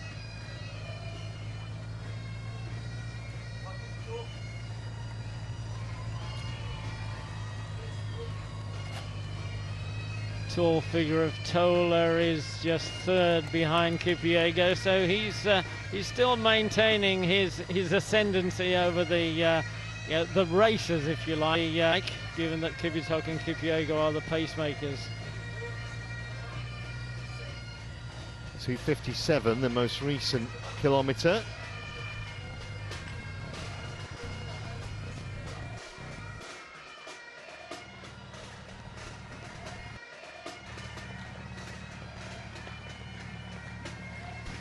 Well, sorry about the picture break-up here. Well, sorry about the picture. Obviously, a few problems with the micro signal from the motorbikes. But we got a brief look at. Well, we were trying to get a close-up of Tola, who just does look very, very easy behind the pacemaker Kibitak there. Doesn't he just? Trying to defend the title that he won last year in such confident style. And he's one of those athletes that just hardly ever seems to have a below par race. Not lately anyway. Seems to have a below par race. So that just gives you an idea of the little entourage that follows the leading group. The car that shows them the time. The motorbikes which bring you these pictures. There's our intrepid cameraman perched on the back of the bike. Rather him than me. Got to trust your driver to do that job, haven't you, really?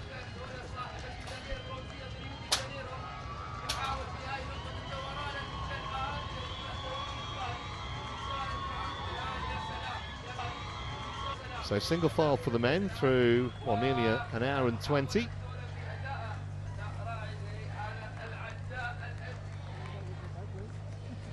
And it looks as if Kipyego has dropped back or dropped out, and we're reliant now on Kibitak.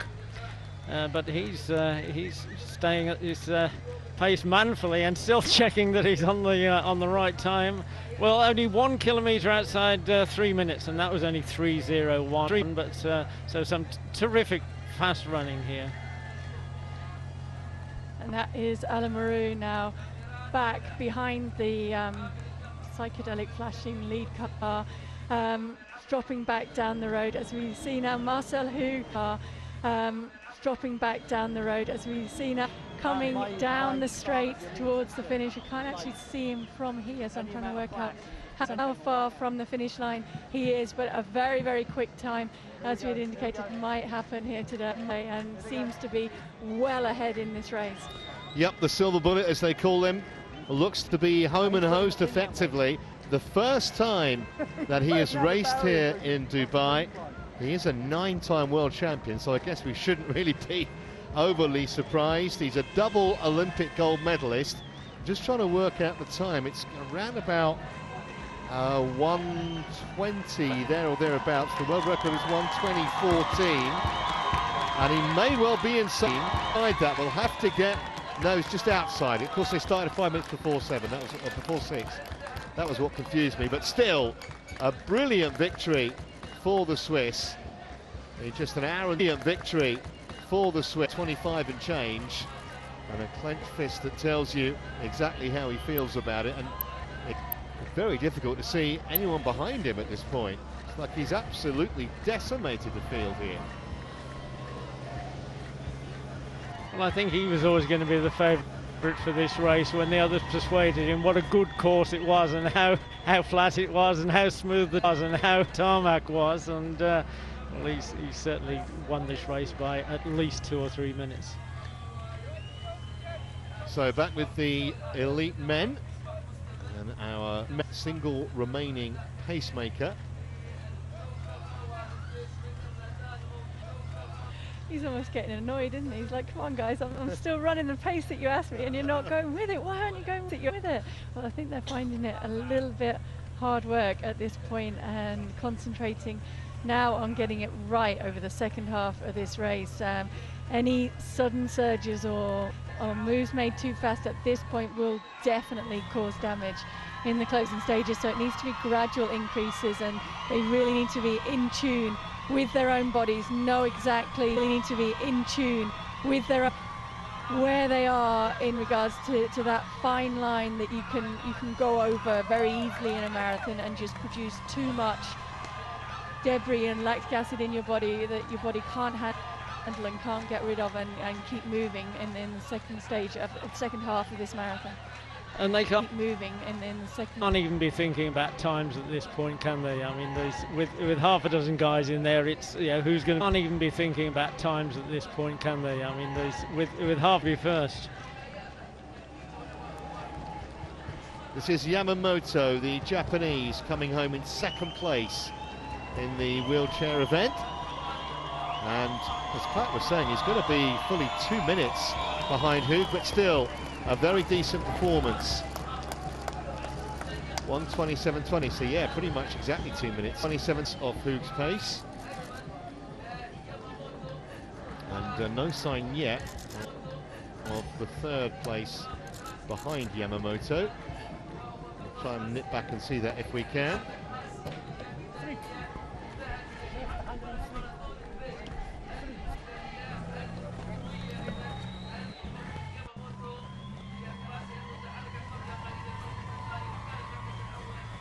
So still, Dibaba in the middle of your shot, and right behind her, the defending champion, Worknish Tegefa, where she's been the entire race so far. Well, I've just got a message here. It seems that Mergia has dropped out, which I think we presumed, but I'm not sure at what kilometre. Well, that'll be a big disappointment for her. It'll be a just scrolling the latest positions for you amongst the women. That still is a very big pack of women, as we see Dibaba again struggling to get her drink. You'd think the amount of experience that she had, she would have got a little bit better at finding her drink on those tables. It is the same table for each one, so the athletes at the technical meeting the night before are given a plan telling them exactly which of the I think 8 tables out there today their drinks bottle will be on, and which position it will be at on that table, so they should be able to get to their bottle and find it fairly easily. You can see some of the athletes will decorate their bottle to enable them to locate it a little bit more easily. The Japanese athletes actually used to put a hoop over the top so they could run along, slide their arm through the hoop, and then keep running and get their bottle. So they were very, very well drilled and well skilled at finding and locating their bottle. And you can see very, very well drilled and well skilled at finding, as we look at the Burj Al Arab they're building there, just how much of a haze or mist there is around this morning. Whether that's going to have any impact on this race, it certainly doesn't look as though it's having a significant impact on the times that they're running so far.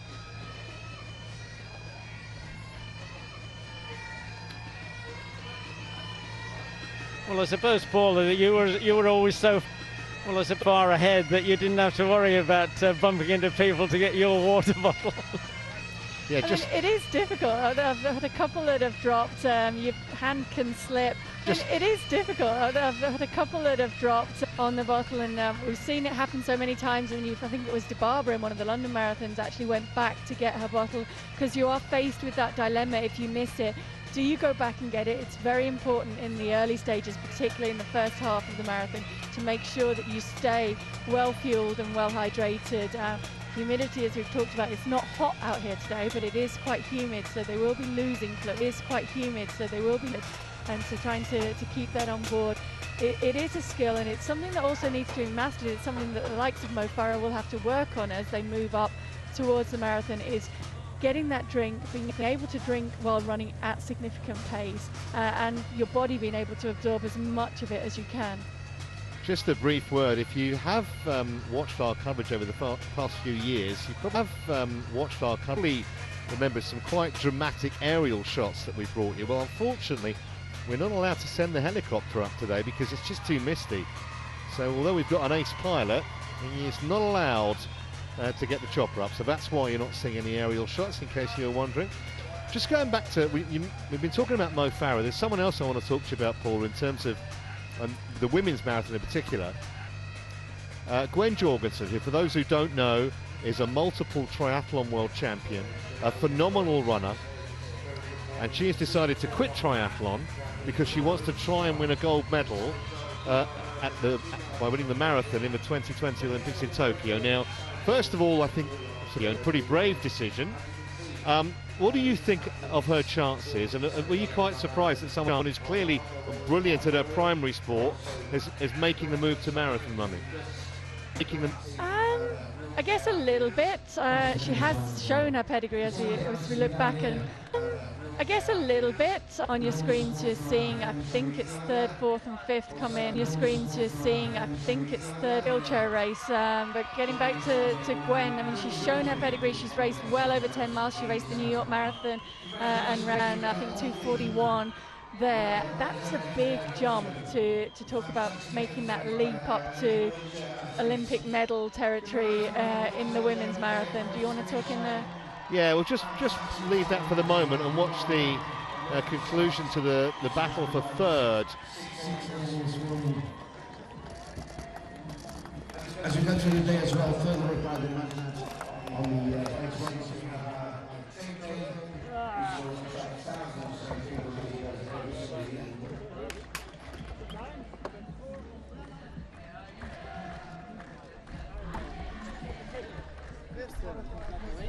You? So Ernst van Dijk it is, finishing third. 10-time Boston Marathon winner. So that's your 1, 2, 3 now in the wheelchair race. Probably the strongest field that they've ever had, and as you can see, there is a genuine spirit of camaraderie there after the effort that they put in over the last hour and a half or so. So that's the first 1, 2, 3 of the day decided. Of course, the elite men have got another half an hour elite men plus out there, and the elite women slightly longer. Just going back to Gwen Jorgensen briefly, Paula. She ran, I think, ran about 2:40, didn't she, in New York? She's going to have to improve massively on that if she wants to have any chance of getting a medal. Yes, she is. I mean, New York isn't a fast course, so you've already got to think there's probably 5-6 minutes easily made up there just by running on a quicker course, but still that's a big leap to talk about being world class over the marathon. I mean, it's something we've seen before. The example of Carolina Kluft, who was so dominant in the women's heptathlon, and then decided she was going to go and concentrate on individual events, the long jump, for her personal satisfaction. And that may be what Gwen's decided to do. She's really almost without rival in the really triathlon, and maybe she just wants to taste that competition a little bit more and to see what she can do over the marathon distance. I think time will tell, and first time will tell, and job for her is going to be getting herself into the territory where she can even think about making an American team to go to the Olympic Games before she can talk about trying to make Olympic medals. It'll be a fascinating story that plays out over the next 2.5 years or so as we head towards Tokyo 2020. Still a very large group of women leading the way, and we're nearly an hour and a half in now. You can see them an hour and approaching the 27-kilometre mark. Burker towards the back with Gudetta. Desse right in the mix. Cisse Jessa we haven't talked about either, and she is in that leading group. Fourth here last year with the second fastest time of her career. She has won a marathon previously in Guangzhou in 2013. But now we get a view from the other side, as you can see the splits clicking through there. There's that tantalising 1 second outside of the 220 barrier, which is just adding up, but they did have that margin from the first half, so very consistent and very good running by a lot of these women. Now we can see on that side that is Rosa de Gere. These women, now we can see on that Sarah, who has been running alongside Dibaba for much of this race, and as I talked about earlier, she races a lot. Last year she raced Dubai in January, then on to Vienna in April, and Shanghai in November, and so that's only, what, 11 weeks from now, since she's bouncing back from a very, very good performance there, a personal best of 2:22 in Dubai, and clearly has recovered well to be running at the front for so much of this race and looking so comfortable alongside Mara Dibaba. Well, let's hope they stay together for a long time. We get some kind of a thrilling finish with those two, or a couple from in behind, because there are some decent sprinters there as well. If Dibaba and potentially De Geyfer can't get away at some point. Well, you've still got Tefera sitting in that pack, and she's got a 14:28, 29, 5-kilometre time. So easily the class of this field, if you like, if it comes down to that final sprint for the line. Although a sprint in a marathon, I will caution, is not the same as the sprint on a track, and what you have left in your legs in the closing stages of your legs marathon is very, very different to what you might have in the last lap of a 5,000 meters on the track.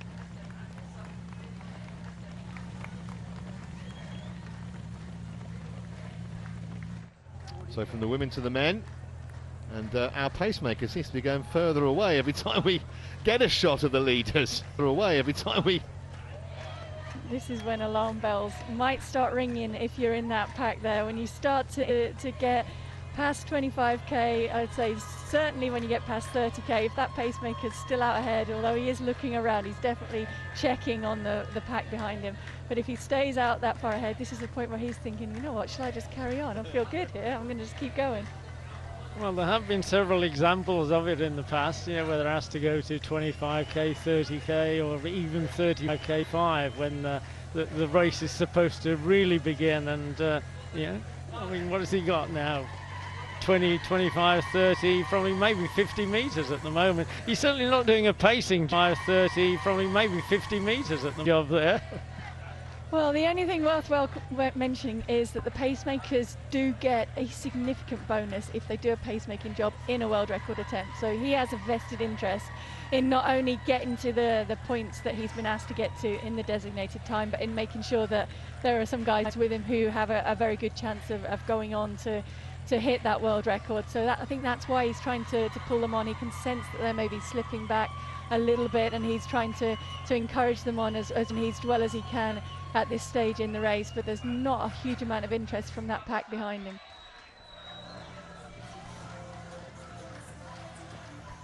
Well, there is that pack with the big names in it. Tola, who's just hardly moved a muscle in terms of staying exactly where he wants to be for an hour and a half plus. Where he wants to be. He looks extremely composed. I don't think he's going to be bothered at the moment that the pacemaker's clear. Tura, who's running an impressive race for one so young and so inexperienced at this distance. There's Lemmer at the back, who's done well to hang on. Looked like he was struggling a bit earlier. Well, Taylor did say that he'd like to run under 2:04 this year, which means that he's exactly 30 minutes away from the finish if he's going to prove himself right. Well, you don't imagine he's going to be far away from it either way. Just missed it by a whisker last year. It was 11 seconds outside going inside 2:04. And significant too, I think, when you're running a marathon, often you enter that last half an hour and you think, okay, I can do this. Half an hour run is what a lot of these guys will do on their recovery runs. So it's something that's completely manageable, but when you have pushed your body to the limit in the first hour and a half of the race, then it's a different story, and half an hour can feel like a very long time to be hanging on, and there's still a lot of significant racing to be done in this race to really sort these men out from one another. Well, for our older viewers, Jim Hogan, an Irish guy that ran in Britain for many, many years, he won the European Marathon in 1966, and he used to train down along the Thames out at Richmond, and he said that he was really suffering. It was pretty hot championships, well, what's that, over 50 years ago. And he said he just visualized running along the last half a dozen miles along the River Thames towards Kew, and the haven of the gardens. And I mean, is that something that you ever had to do? This is just a training run, the last half an hour. It's just yes and no. I mean, I think definitely I would think that when I got into the last half an hour, okay, this is half an hour, I can do this, I can get through this. But in terms of the focus, I mean, on training runs, your mind can be drifting all over the place.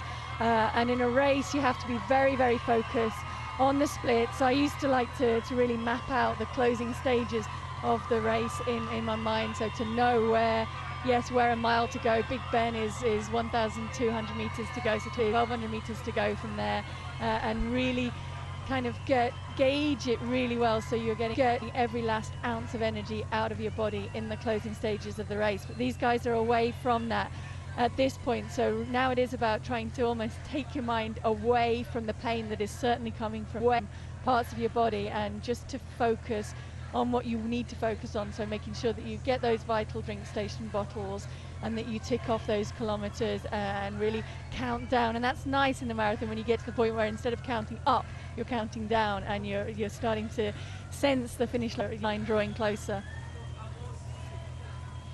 So Lemon's gone to the front of that little group. Mengstu on the left as we look. Gessi in behind. Gessi.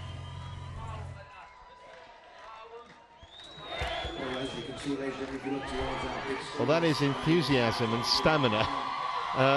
It's almost equally as impressive as the runners, because they've been there doing that since before 6 o'clock this morning. They're here every year.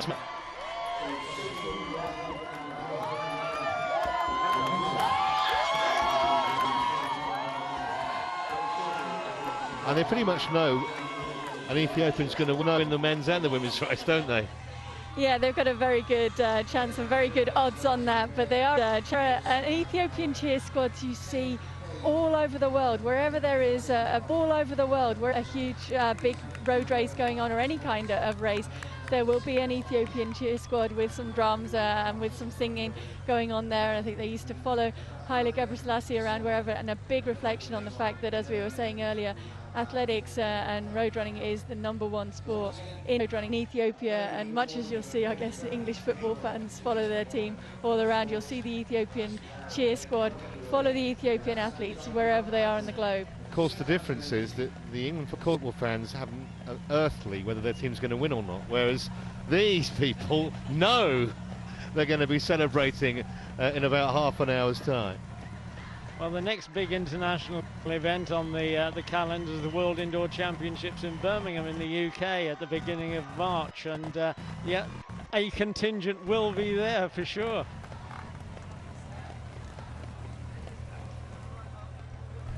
Well, you can see the pacemaker has dropped out, so it's down to the class of the field, if you like, now, to sort it out between them. 7 or 8 in that leading group.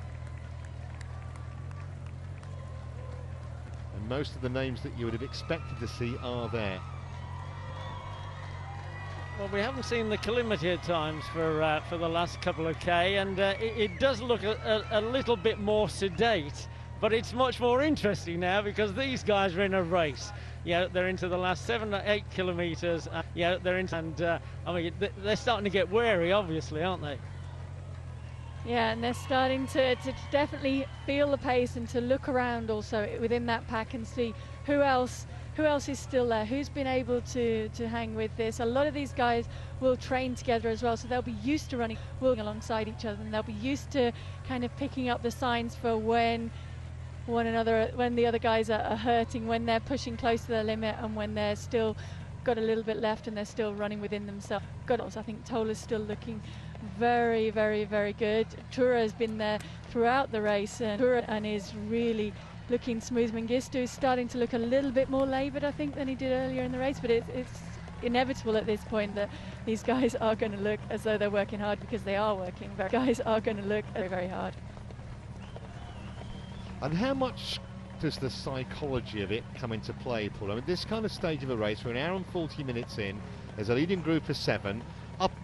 Are the runners kind of looking across thinking, oh, he looks like he's relaxed, oh, he looks like he might be struggling a bit. There must be some of that goes on. He's relaxed, oh, he looks like he might be...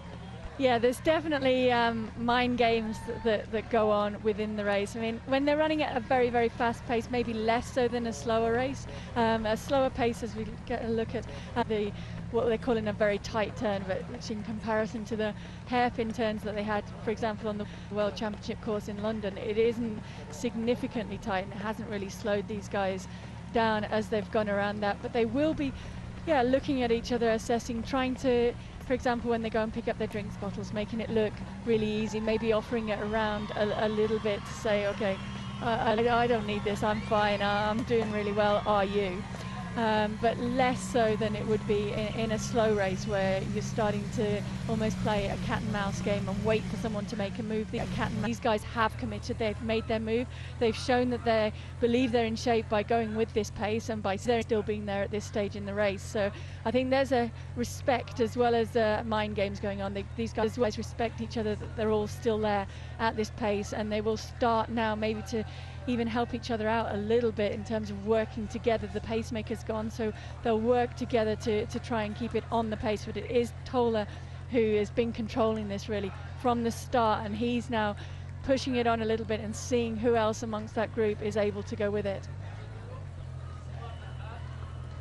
Well, I won't mention any names here, but a couple of Irish internationals who used to train together, national and middle and long distance runners. And one guy said of his colleague, and this guy never used to sweat. He said it was amazing. It really used to annoy me. He said, but when he did, he said he'd just get a spot in the center of his t-shirt, right, in the middle of his chest. And he said, and I always thought, okay, now I've got you. That's good. I tell you what, the performance so far of Seifu Tura is really impressive. We talked about his inexperience at this level, but I mean, you look at some of his times. PB for a half marathon, nigh on 63 minutes.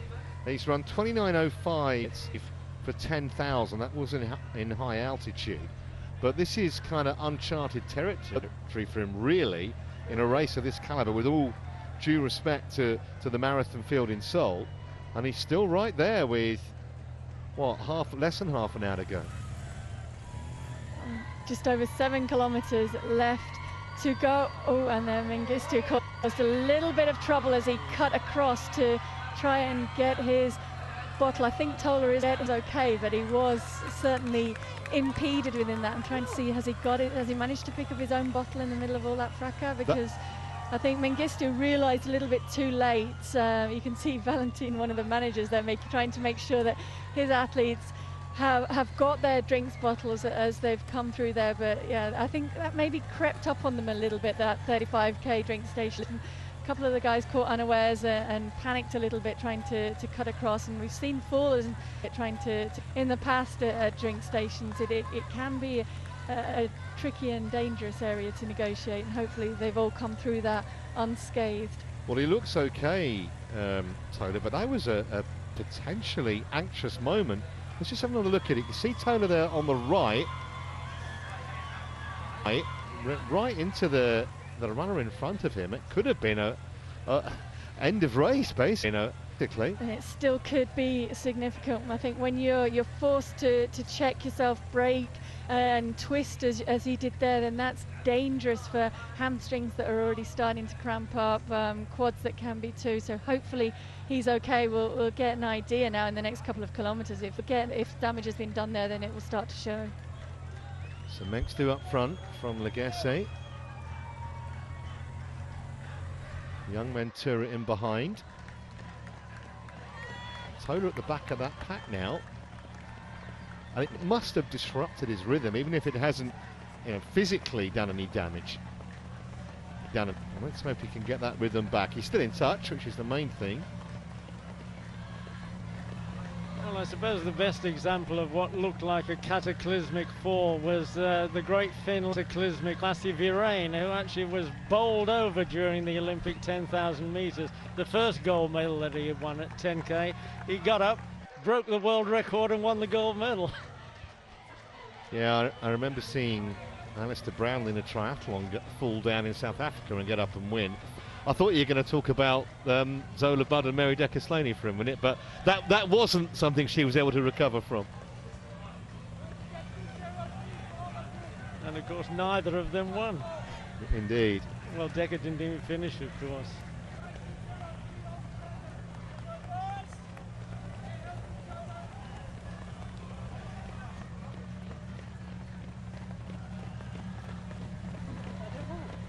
Still that big pack in the women's race. Still Burka looking very, very comfortable in there. I'm looking to see if Tefera is still in there. Still Gafer. Can you see Dubaba? Is Dubaba got? No, either Mara Dubaba has dropped off that group or she's slightly ahead of that group, because I can't see her in it on that shot at the moment, and she had looked so comfortable at the moment for so much of the race up to this point. Malaise is still there, De Gafer is still there, Tedesco is on the far side, Rosa Tejera is still there, Dida, Tesfaye, but I can't see any sign of Mara Dubaba. Well, that's a big shock potentially if Dubaba is out of contention, because every time we've looked at that leading women's group, she's appeared to be very relaxed and not having a problem. I guess as soon as you take anything for granted in this sport, it's potentially problematic.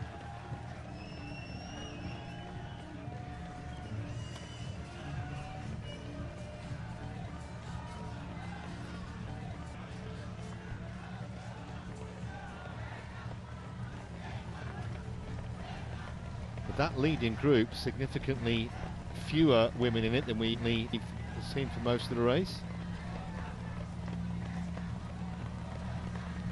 As you'd expect at this point, because it is starting to whittle down, but I could see one of the pacemakers just drifted over to the far side of the road and was looking back and looking around. So maybe it was Dubaba he was looking for, maybe not, but he was certainly having a look to assess who is it left in this group, and maybe what pace he should continue to keep it moving along at.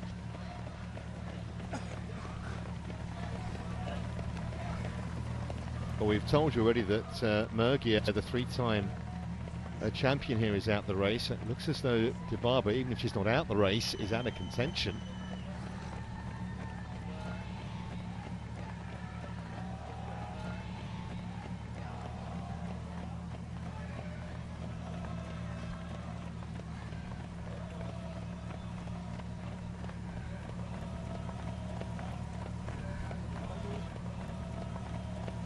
Actually had a look at any of the recent splits from this women's race either, to get some idea of whether the pace is maintained or whether it has dropped off a little bit. I would suggest that it has been maintained, if not picked up, because it has whittled down, and there are certainly fewer women in that group than there last time that we came to it, and Dubaba is not there, so there have been some significant changes in this pack.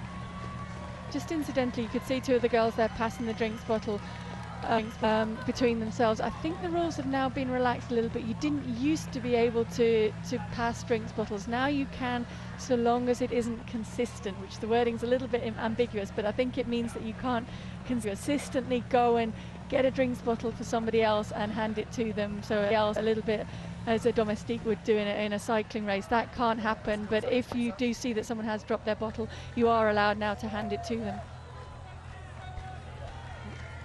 Well, Tola is back at the front of that group, so that push, if you like, or that stumble that that he was forced into by Mengistu doesn't seem to have affected him at this juncture.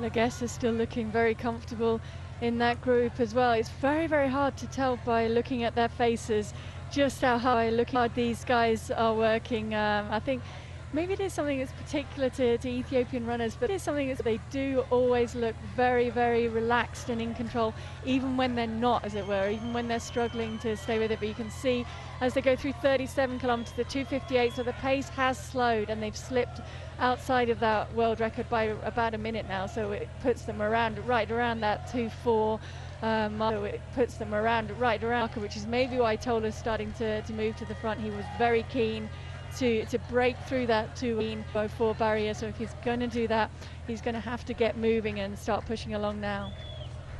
It'll be a great effort if he does from here, because technically it'll mean just under 14 more minutes of running to complete the 2018 Dubai Marathon. And he's going to have to do most of the work himself, it seems. And the main priority, of course, is winning the race. He wants to defend that title, and he's put himself in absolutely pole position to do exactly that right at the business end of proceedings here. I mean, do you think, Paula, that it makes any difference that this guy's proved himself as a medalist at the Olympic Games, a medalist at the World Championships, and a winner here last year? I mean, would you say that people who've proved themselves winners in the past have got to be favourites, however marginal? Yeah, I think they definitely come in with an edge. I mean, I think probably the best example of that is Mo Farah, and the way that he almost seems to dominate psychologically the rest of the field when he comes to a final on the track. It'll be a different story in the marathon, and he'll have to re-establish himself there to have any chance of having that sort of control, if you like, over the rest of the field. But I think amongst the guys in that pack, there is definitely a respect for Tola, for what he's achieved on the track and for the way he's translated that to the marathon. In contrast to that, it's very different to this stage in the race last year, when he really won the race, the only one surviving that fast early pace. Here he's got a lot of company around him, a lot of people who have been able to absorb that and to live with it. So in his mind, he's got to be asking those questions: how much have they got left?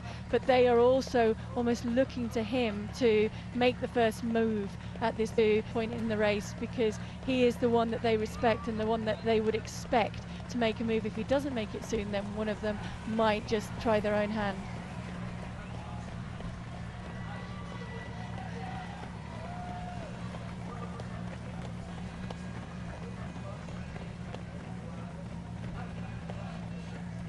Well, he certainly hasn't got away. He might be just quite content to do this for another couple of kilometres or so. Arimi on the right, we know, has a quick time, or quickish time, not as fast as Tola. Mengistu and Laguesse just in behind. Just under 3 minutes for kilometre number 38. Well, Mengistu is currently running at about 4 minutes better currently than his personal best, so that's already some effort on his behalf. And we've still got Lul Gebrselassie as well on the far side, who's making his debut. Does have that 59:18 half marathon pedigree, so for him it's been a walk in the park for that half of this race, and he's certainly handling his first marathon very, very well and starting to put himself right up there, maybe amongst the favourites in this group as they come into the closing stages. Back to the women's race, still Tesfaye, still Rosa Dereja there, and still De Geefer on the far side. Galeta Burka also still looking very, very good, and still certainly got to be running close to a personal best, I would say, for her in that race, and acquitting herself so very, very well in this marathon. So having negotiated the turn, leading women head towards the last, 4 or 5 kilometres.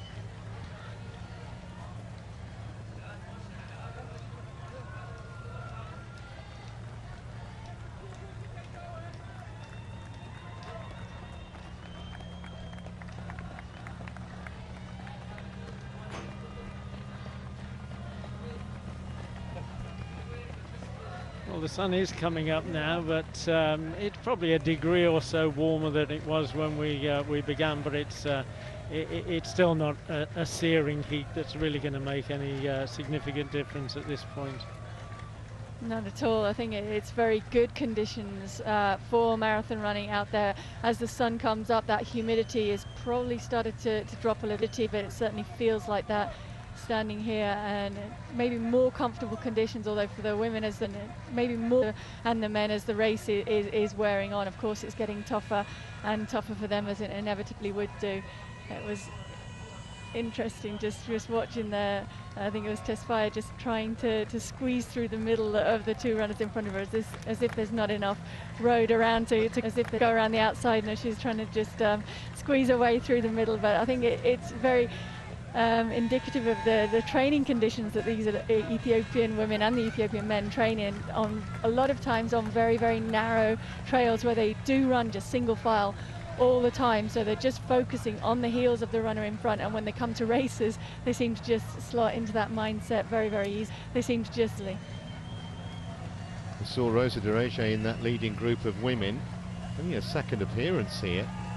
She was 6th 12 months ago. She's won the last 2 Shanghai marathons, and she actually took 5 minutes off her personal best in that race in 2016. 2:22:43 PB now.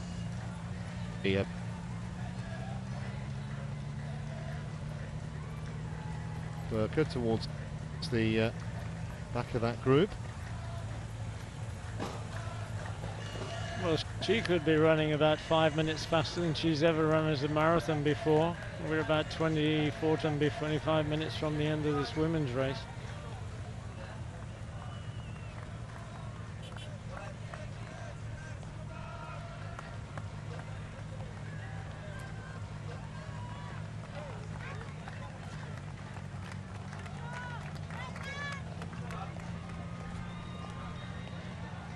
Trying to get an idea from that 35k. I'm just trying to get a split, and I think they are still certainly on, if not just under 2:20 pace in this women's race, and running very, very strongly. So Rosa Dereja is certainly on pace to significantly challenge and improve her personal best, as is Galeta Burka behind that. Hers is only 2:26, so that's definitely up for revision out there today. So back with the men, an hour and 57 in. So back with the men.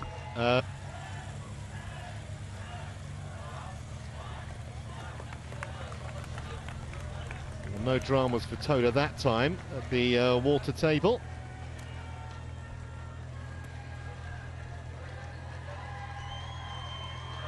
Mengistu at the front now. And just asking a few questions with just asking only about 6 or 7 minutes of running to go now.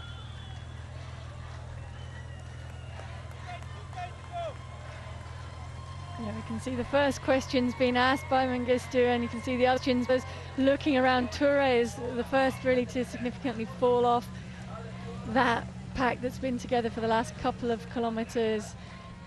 Which is no real surprise given his inexperience. No, not really at all. But Tola very significantly reacted quite quickly to that kind of stretch out by Mengistu. I don't think it was a significant break yet. Maybe they were waiting and significant until they've cleared this 40-kilometre drink station. So the last of their personalised drinks, if you like, the ones that they've been able to hand in the night before that have what they've practiced in training in them, so they are able to get those personal drinks now, and now the real racing happens in the last 2 kilometres. Well, that mist has really risen now, but it does put me in mind of the 2013 race when we had 5 guys emerging from the mist in the last street. It was a different finish back then, about a kilometre away from here. But that's the best collective finish that I've ever seen in the 20-odd or the 19 years of this Dubai race, and potentially we've got a similar scenario coming up here. Well, it's going to be a fascinating finale, that is for sure.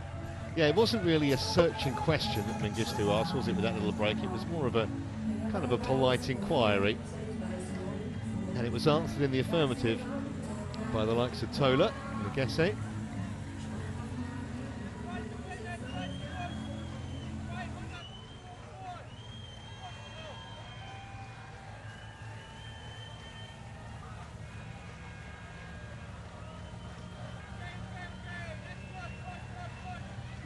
Gebrselassie there, I think, still looks pretty good. Gebrselassie shadowing Tola. Tola, you can see starting to focus a little bit more.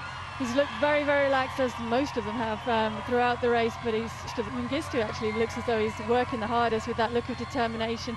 So he gets his head down, and maybe he knows that this is the point he has to make this surge, because if the other guys are still there coming into the last kilometre or so, maybe he feels that this is his best chance now to really try and make it a long wind up from here on in to the finish. 2 hours into the race, and there are still 6 good men and true in that leading group. And we haven't mentioned Lemmer of late. He's done really well to hang on in there, because he was apparently struggling earlier, and he's got a very good CV in terms of previous performances in Dubai. Previous 3rd here last year. He's at a 5th, a 4th and a 3rd at the back of that group, but not far off the pace. And at this juncture, you know, the personal bets don't count for anything. I mean, this is just a race to the death now between these, a race to this sextet. It hasn't been an impressive race of survival as well, given how fast they went. It's certainly even in the first 5 kilometres, but in the first half of this race. And Tola now goes back to the front and raises us back to an even bigger cheer from the Ethiopian cheer squad here at the finish, who are watching on the big screen. Just looking around to see where the main danger was lurking. Tamirat Tola. And now he's the one asking the questions. Mengistu looks to be struggling a little bit. Lemmer trying to come on the left-hand side of your screen. That's a really good effort from him. Really good. And Garamu on the right also looking good. This is good. This could be an absolute thrilling finish here. This is where Tola also has an advantage, because he knows the course, and when they know the course in the closing stages of this race, that hasn't changed with stage of the revisions they've made to the course this year. So he's run this a couple of times now. He knows how to get this a couple of right in the run up to the finish, and the others are looking to him a little bit to let him dictate that, but Gebrselassie is still a little bit to looking good.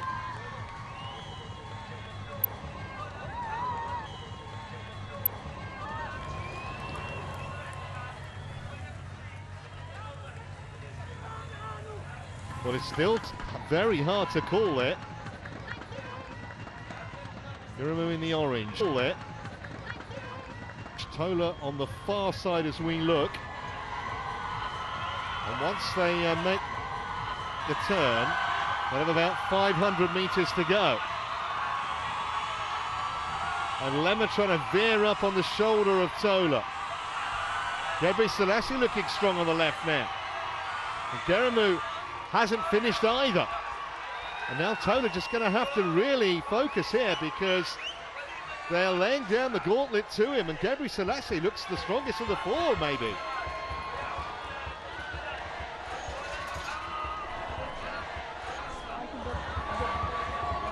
Gebri Selassie, Geramu, Lemmer and Tola. It looks to be between those four. And they're almost side by side. Look at this. Gebri Selassie on the left could just be ahead, but it's very hard to tell, and there isn't much in it. Tola is really struggling. Geramu coming, Tola, Gebri Selassie. He's struggling. Geramu coming, Tola, Gebri Selassie and Geramu almost stride for stride, and Tola straining to try and get to them. Lemmer is back and forth at the moment. Haven't seen a finish like this for a long time. Geramu in the middle, Tola on the right, Gebri Selassie digging in for all he's worth. And it's Geramu who has the advantage now. He's asking all the questions. He's a couple of yards clear and trying to go away. Gebri Selassie's the only man who can run him down, but he's not going to do it. This is a run him down, but he's not phenomenal performance. Inside 2 minutes and 2 hours and 4. Geramu wins. Gebri Selassie, that's a really good display from him. Another shot result in the Dubai Marathon. What a finish that was. What a... Well, I talked about the 2013 finish being good, but that was absolutely terrific. That's the best finish I've ever seen in the Dubai Marathon.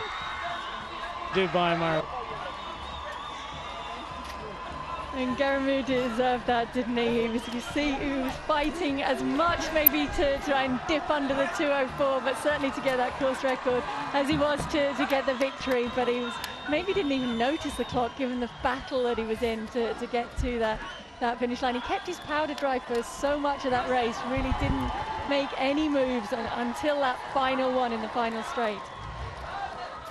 It's amazing, isn't it, how this race just continually throws up surprising results. That was another one.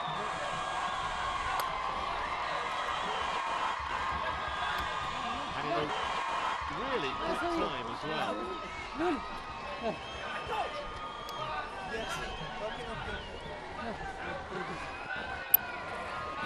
We were talking about Gebri Selassie on more than one occasion in that race. You always thought it was going well, Paul, didn't you? Yeah, I did. I mean, I think when you come in with the pedigree that he came in with over the half marathon distance, when you've got a 59.18 in your legs and you're still there in the closing stages, then you've got to be in with a good in the chance. And I think he thought he did, but he was just caught out, if you like, by just how much Geramu had left and how much he was able to fight and to raise it in that closing straight. I don't think that Gebri Selassie finished badly by any means. He ran extremely well, and well, obviously he's running personal best because it's his debut, but he's well, and probably, I'm not sure what the fastest debut time ever is, but I think he's probably got to be fastest debut time ever is, but I think close to that with that run there today. And you can see Tola gave it everything, and you can see Tola gave it maybe he just controlled it and tried to stamp his authority on it a little bit too much in the second half of that race, but he just didn't have quite enough in his legs to be able to live with those other two guys in the closing stages of the race. Well, I mentioned earlier on that Geramu ran 2:06.12 in only his year on, that Geramu ran 2:06 third ever marathon in Berlin, so he keeps on progressing, and that is a real warning for the likes of Kometo and others, that the likes of, there's a new kid on the block. Brilliant performance from him. Well, Tola looked pretty disconsolate on the floor there, yet he's done everything that he promised to do, but finished third.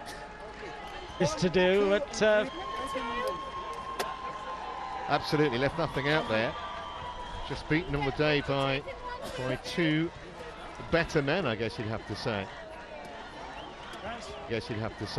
And just look at this huge gap behind those guys. Still nobody else in the finishing straight at this juncture.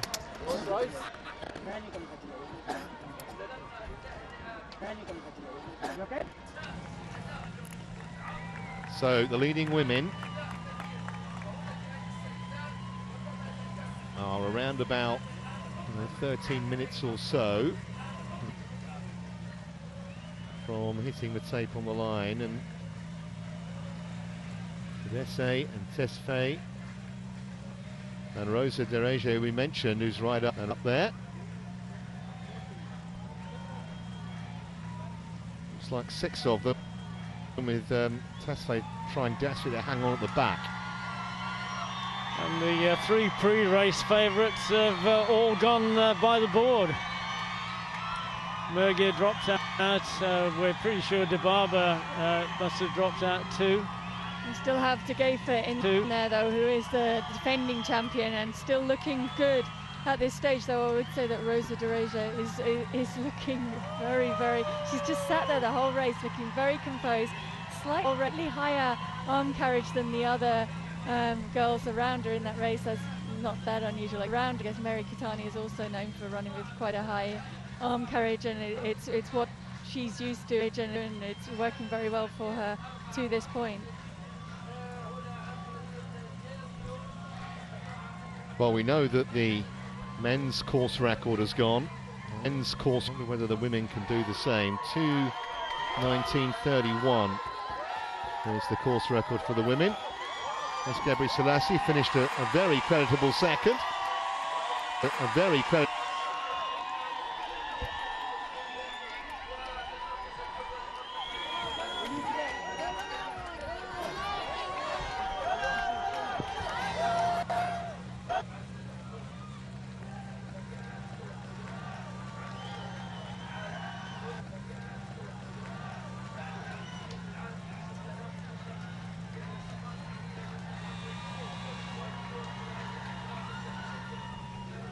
Malaysia still in 3rd in that place, was still 3rd in this race last year, so she also has the knowledge of this course that we were talking about, the Degefa has, and that probably is going to be significant amongst these women who knows this course well and who can judge it right, because as we saw in the men's race just a few moments ago, judging it to perfection when there's still 4 women together at this stage in the race, it to perfection when there's still race is going to be important. It's looking a bit clearer now. At 7th, looking a bit. Star Hotel, the Burj Al Arab, shrouded in mist earlier, but 2 hours and 10 minutes into the race, we can finally see it in all its glory.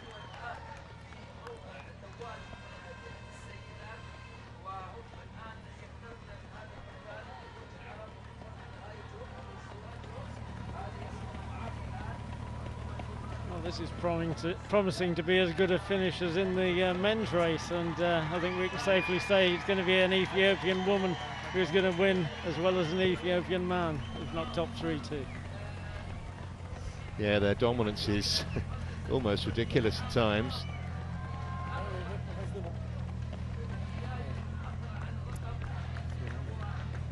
It's Dereje up the front.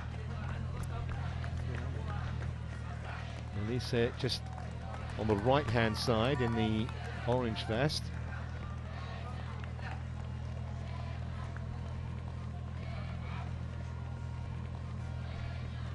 Just looking back down the road there, you can still see just in the background in the yellow calf socks, the bright yellow calf socks, is Galeta Burka, so she's still hanging in. I mean, that's too far now for even a 3:58 1500 meter runner to have a chance of making that back up on this lead group, but she still has had a very good run there today.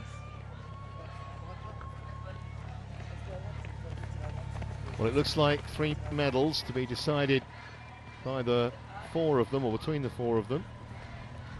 And Degefa right where she would want to be. She's seen Mergia fall by the wayside, Dibaba fall by the wayside, but she's still got work to do. And that is the 40-kilometer drink stations going by. They were running by there, so it means 2 kilometers to go, which means they are on sub 2:20 pace, so course record is definitely on, and personal best for I think all of these women.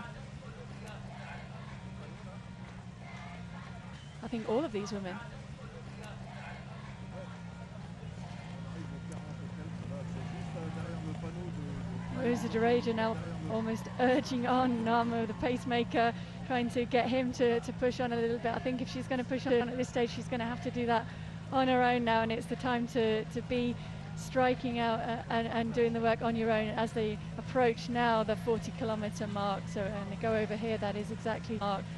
2 kilometres, 195 metres to go. Well, De Gape is going to absolutely obliterate her personal best, 2:22.36.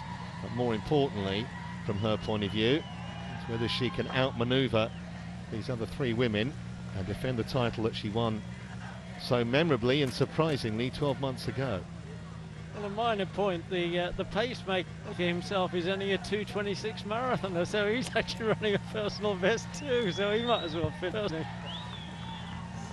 He could move off to the side of it though, couldn't he, and let the women race it out a little bit amongst themselves. It looks as though Tedesco is struggling to go with it. Her split through the 40-kilometre was still with these women, but she's dropped out of the shot now, so it looks like the out of the medals have been decided, but how those medals are going to pan out is still very much up to be played for.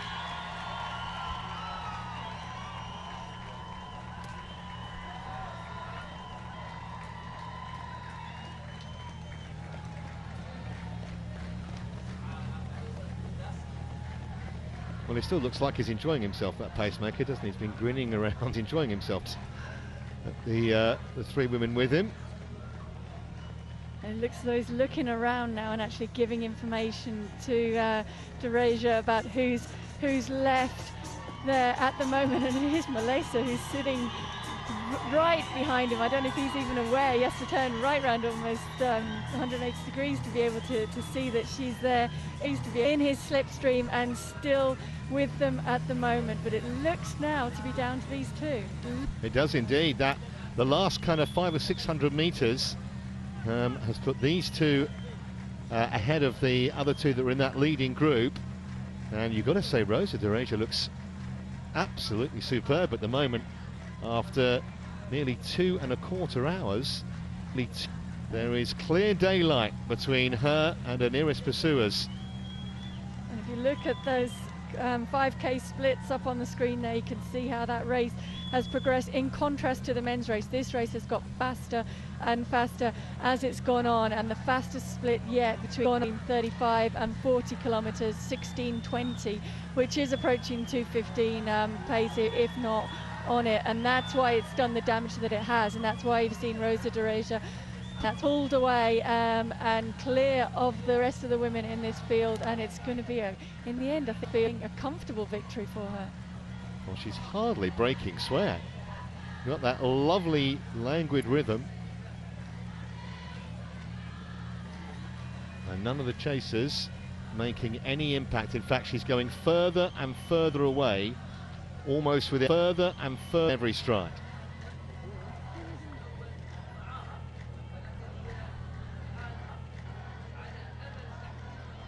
Well, she looks so good that there's little chance of her now being caught or failing to win, wouldn't you think?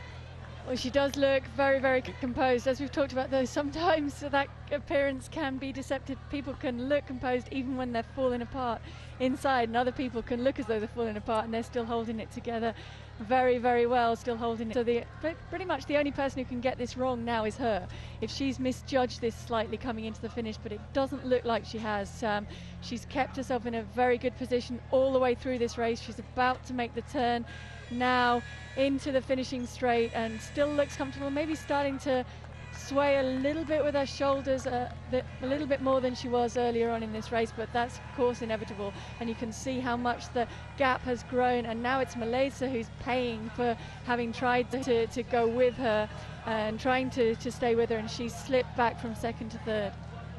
And she's in the last kilometre now. Surely there's only about 3 minutes left to run, and with that camera foreshortening, there's got to be at least 50 metres there. Yeah, it looks a done deal unless something quite spectacular happens. She's a fascinating performer, DeRaja. I mean, I mentioned she'd won a couple of Shanghai marathons, the first of which she took around about 5 minutes off her personal best, and her personal best going to get absolutely obliterated again today. 2:23, 2:43. She's going to be several minutes inside that. And it is only 11 weeks as well since that personal best that she's run, so that's a very quick turnaround on top of a year in which she's run 3 marathons already. So coming back to here, having run 3 in 2017, that's a lot of marathons at a young stage in your career. Marathons certainly announcing her arrival as one to be watched on the women's marathoning scene. So the race looks for second and third at the moment. Dereji incidentally 6th in this race last year. It looks as if she's going to turn that into a win this time. Well, if she looks behind her, she'll see there's not a great deal of danger. Tedeschi currently in that second place.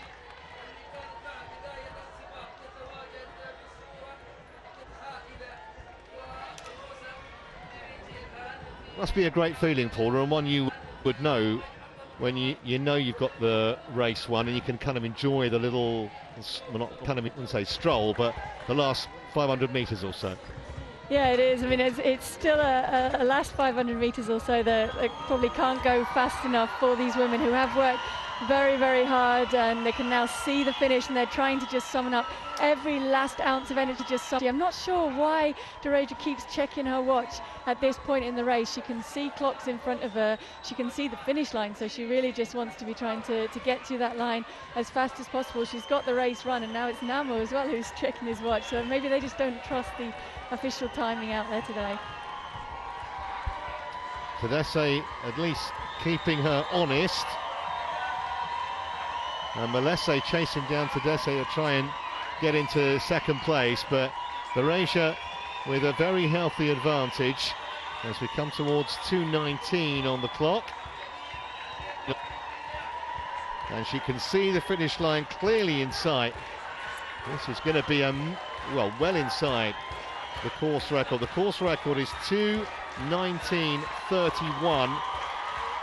And here she comes, Rosa Desire, who is putting a superb performance here to win the Dubai Marathon, and the course record has been smashed. And she'll turn around and have a reasonably long wait. She'll turn around. The sea is going to follow her in for second and third. That's a great shot. I think it was Tedeschi in second, Malese in third. We'll confirm that for you. There's Tedeschi. Yeah, it was Tedeschi followed by Malese, and now to give last year's winner going to cross the line in that 4th position, but still a significant personal best for her. They're still coming in under 2:20. I can see Galeta Burka running up the finishing straight. She's just going to miss out on that 2:20, but she's still going to run on that a big personal best. And before that, is that Teferi just coming across the line? It's amazing though, Paula, how this event just keeps on throwing up shot winners. You can't predict anything here, can you? No, you can't. And I think the more that it does that, the more that it grows. And I think the Standard Chartered Dubai Marathon is really becoming known, certainly in Ethiopia, as the place where you can go to make your mark, to see how good you can be. So a lot of these men and women will be training away for most of the year. A lot of these men and women will be getting ready for this race, getting ready for the chance to see exactly what they're capable of, and to go and chance their arm at this mythical distance of the marathon and see what they can do over it. And Rosa Dereja has it's a while, I think, since she was here. She has raced before. It's her 2nd appearance. So last time she finished 6th in this race in 2:26, so she's taken huge strides forward in that time. She's taken time to learn the trade of marathon running and to really judge it perfectly today. Just doing the obligatory photos, having said thank you to the fans, and now she's got the flag as well. Can I say, she doesn't look particularly tired. Does she either? I guess when you've won a race, you're relaxing a bit, but she looks so fresh throughout the whole of that race. She did look fresh to the race. I think she looks a little bit unsteady on her feet now, and you can see just the eyes not quite focusing. She's run hard and she's given it her all out there today, as she had to do to win that race, and to win that race in as quick a time as she has done. So she's maybe now going to take a little bit of a rest, and we'll see if it's 11 weeks before she's back in the next marathon. Before she's back. Yeah, that is very tidy work, isn't it? Just 11 weeks, wow. And 2 victories inside 3 months.